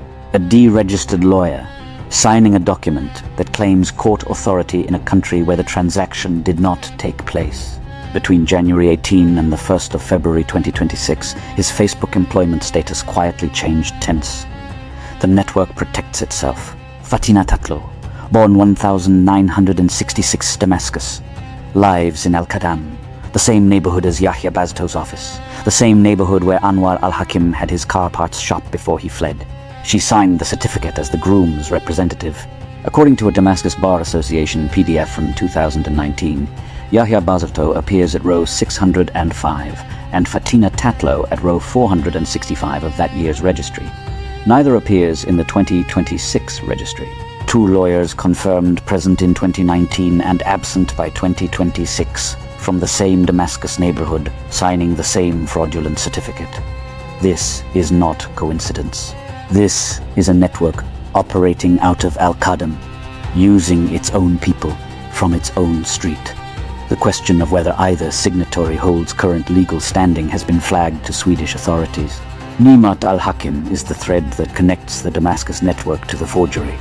Her chapter explains how Wael al-Bizm, his father is Sheikh Dr. Abdel Fattah al-Bizm, who has served as Mufti of Damascus since 1993, first under the Assad regime, and now as a member of the post-Assad Supreme Fatwa Council. The old Grand Mufti of Syria, Ahmad Badreddin Hassoun, was arrested in March 2025 following the fall of Assad. The new Grand Mufti of Syria is Sheikh Osama al-Rifai, appointed the 28th of March 2025.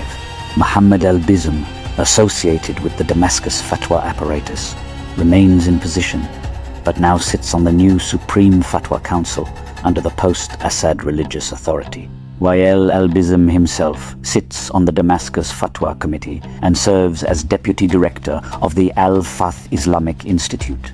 He married into the family of Nour Ali Deeb, the woman Anwar left in Syria with an unpaid dowry and a kidnapped son. Whatever the current configuration of religious authority in Damascus, that marriage connection to Wael al-Bizm and through him to the Fatwa network is what the debt ran through. This is the connection that explains the gold. Anwar married Nour Ali Deeb around 2011. He agreed to a dowry, never paid it, took their newborn son, Obeida al-Hakim, and fled to Egypt. The debt has been growing for 15 years. The 200 grams of gold that Dr. Muhammad paid on the 6th of December 2025, that gold was the payment instrument toward Anwar's debt. Hadia was not sold to Dr. Muhammad because anyone found her a suitable match. She was sold because her brother owed a debt to the family of the Mufti of Damascus's son-in-law, and this was the mechanism for settling it. Her legal status was the currency for her brother's 15-year-old debt. The financial network runs through Wael al-Bizm to the Mufti of Damascus. But beneath the financial layer there is a theological one, and to understand Obeida al-Nouri, truly understand her, you have to know about the Qubaysiyat, the secretive all-female religious organization rooted in Damascus. Obeida al-Nouri's involvement with the Qubaysiyat is documented in her chapter. What matters here is what it means for the machine. Her primary loyalty was never to her daughters. It was to something older and larger than family. She was not born a woman who sells her daughters. She was shaped into one. That does not absolve her, but it explains the machine. The machine also ran because it had institutional protection. A deregistered lawyer who knew how to backdate documents. A fatwa committee official whose silence was purchased with gold. A network of cousins and nephews who could impersonate fathers, witnesses, legal representatives. A Syrian pension system that kept paying a dead man's benefits for years because no one reported his death, because reporting it would have ended the income stream. Anwar built himself into the center of everything. Every decision passed through him. Every marriage was his transaction. Every sister existed to service a debt he had been carrying for 15 years. They sacrificed their daughters to protect Hubal, the idol the Prophet Muhammad destroyed when he entered Mecca. They called it honor. They called it Islam. The machine ran for over a decade because it was careful, because the men it defrauded were too ashamed or too confused to report what had happened, because the family had constructed a language, an innovation, a rebranding of the sacred that made each transaction look like a failed romance rather than a completed fraud. Every system has a ceiling. The ceiling here was religious and institutional authority, the kind that makes ordinary fraud harder to see, because the paperwork looks like legitimate Islamic procedure, and the people signing it have titles that command deference. The paperwork is not legitimate. The titles do not confer legitimacy on fraud. The machine is documented. Let it be read. Stockholm, February. The cigarette stays unlit more often now. 7 days to Ramadan. Sisters of Damascus. Written by Ali Samadi. Epilogue. The Reckoning. I am sitting in Masjid Aisha on Sankt Eriksgatan in Vasastan. A small mosque, a warm room, people from all over the world. We are doing dhikr together, the remembrance of Allah, the repetition of His name. Allahu Allah. The sound fills the room and I let it carry me. I have spent months inside these stories. Names, dates, cruelties, small acts of love, large acts of betrayal. This is how I come back to myself. Sitting in a circle saying the name, being nobody's witness for a little while. Just a man in a room with other men, remembering. Ali ibn Abi Talib said, "Do not be in a hurry to expose someone's secret. Wait, for time will reveal what you could not." I waited. Time did the rest. While they were celebrating, someone was covering their tracks. On the 18th of January, 2026, Yahya Bazato's Facebook profile read, "Has worked as a lawyer, past tense." Someone had already told him his name was in a file. By the 1st of February 2026, the profile had been changed. Works as a lawyer, present tense. He edited himself back into legitimacy from behind a screen, while the bar registry in Damascus had no record of him at all. That edit is evidence, not of innocence, of fear, of someone who knows the document he signed is going to end up in front of a judge and decided, in a moment of panic, that the tense of a verb on Facebook might save him. It will not save him. There is a sheikh in Cairo, Sheikh Ali Jawish, of Al-Tajammu Al-Khamis Mosque in New Cairo, who was consulted on the question of where things stand under Islamic law. His ruling was simple and it was final. I never pronounced the dissolution. I never said the word. Not in anger, not in writing, not in any court that has jurisdiction over a marriage conducted in February 2024. Under Islamic law, a marriage does not end because one party disappears. It does not end because the family stops returning calls. It does not end because a new contract is drawn up in a room in Cairo and backdated to a court in Damascus that was not present. It ends when the husband says, "I release you." I have not said those words. The Sheikh's conclusion: the second marriage is batil, meaning void, legally and spiritually null under Islamic law.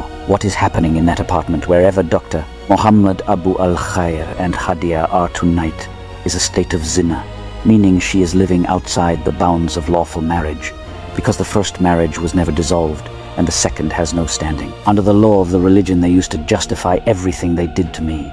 The second contract is nothing. The religion they weaponized against me is the same religion that vindicates me. They built the cage from the wrong wood. It does not hold.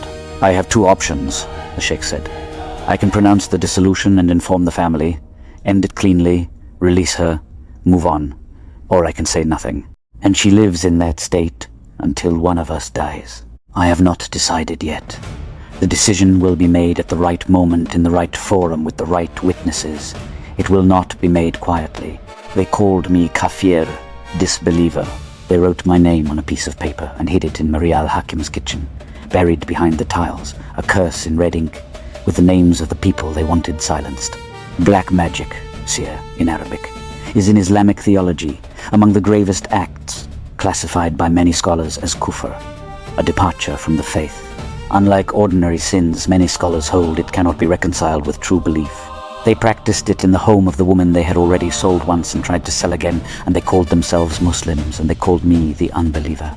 A hadith, a recorded saying of the Prophet, says that on the forehead of the Dajjal, the great deceiver, the false one who comes with fire that is actually water and water that is actually fire, the word kafir will be written. Every true believer will be able to read it. The disbeliever, even if he is literate, will not see it at all. They looked at me and saw the word.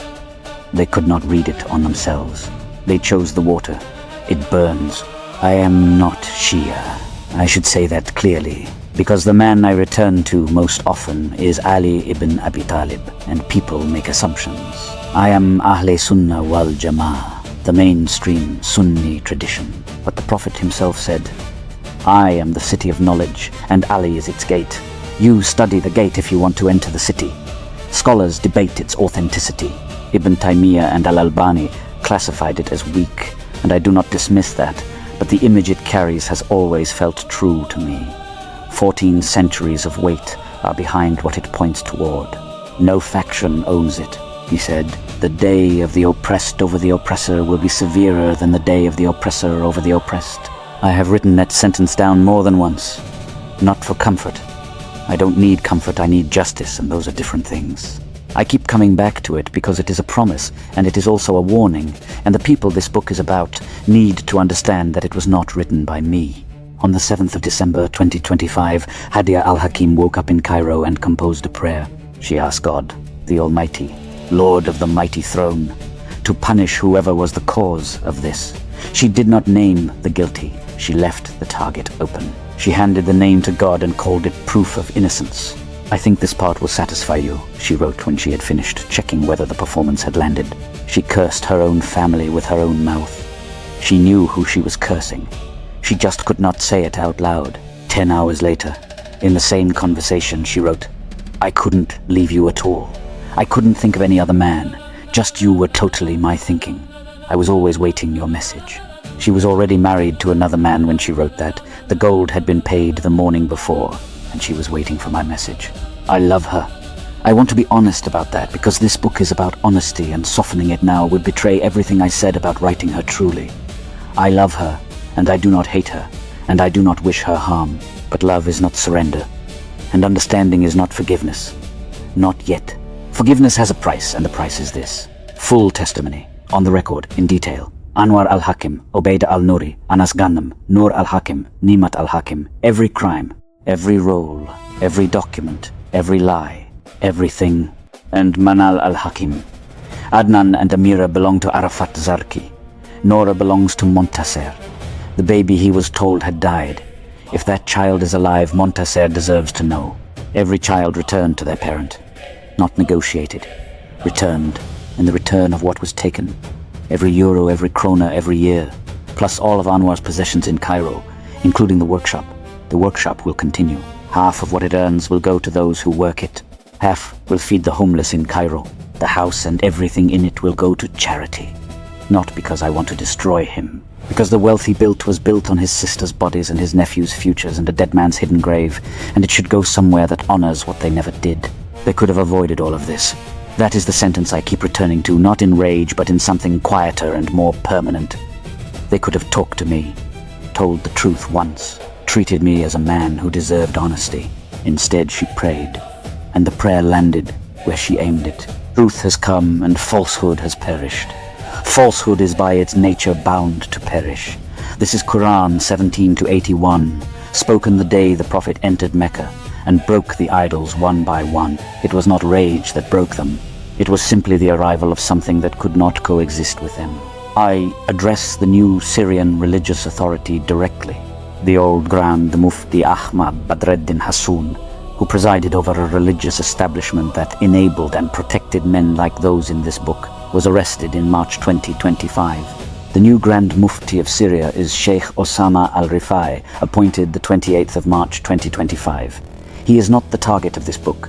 He is a potential ally, the network that signed fraudulent marriage certificates, that provided institutional cover for serial marriage fraud across 2 countries, that put deregistered lawyers in Damascus courtrooms and bribed court policemen to slip forged documents between legitimate ones. That network operated under the old guard. The new Syrian religious authority has both the standing and the obligation to address what happened here. What was done in the name of Islam, in Damascus, in Cairo. in the courts and the certificates and the gold transactions is a matter for the scholars and the judges of the new Syria. The documentation exists. It is in their hands if they want it. Tomorrow is Ramadan. The apartment is clean. Tiger is asleep on the chair by the window, doing what cats do, holding the silence with a wisdom I have not earned and she was born with. Outside is Stockholm in February, grey and cold and indifferent, the kind of city that does not care whether you are right or wrong, only whether you can endure. I can endure. The evidence is documented. The witnesses have spoken. The truth is in writing and the writing is finished. One day before the month of fasting and prayer and the turning of the year, I am sitting in a clean apartment with a cat who was right before I was, and I am as certain as I have ever been about anything in my life. What comes next is not in this book. It is in the hands of God. And God heard the prayer. Stockholm, the 27th of February 2026. One day before Ramadan,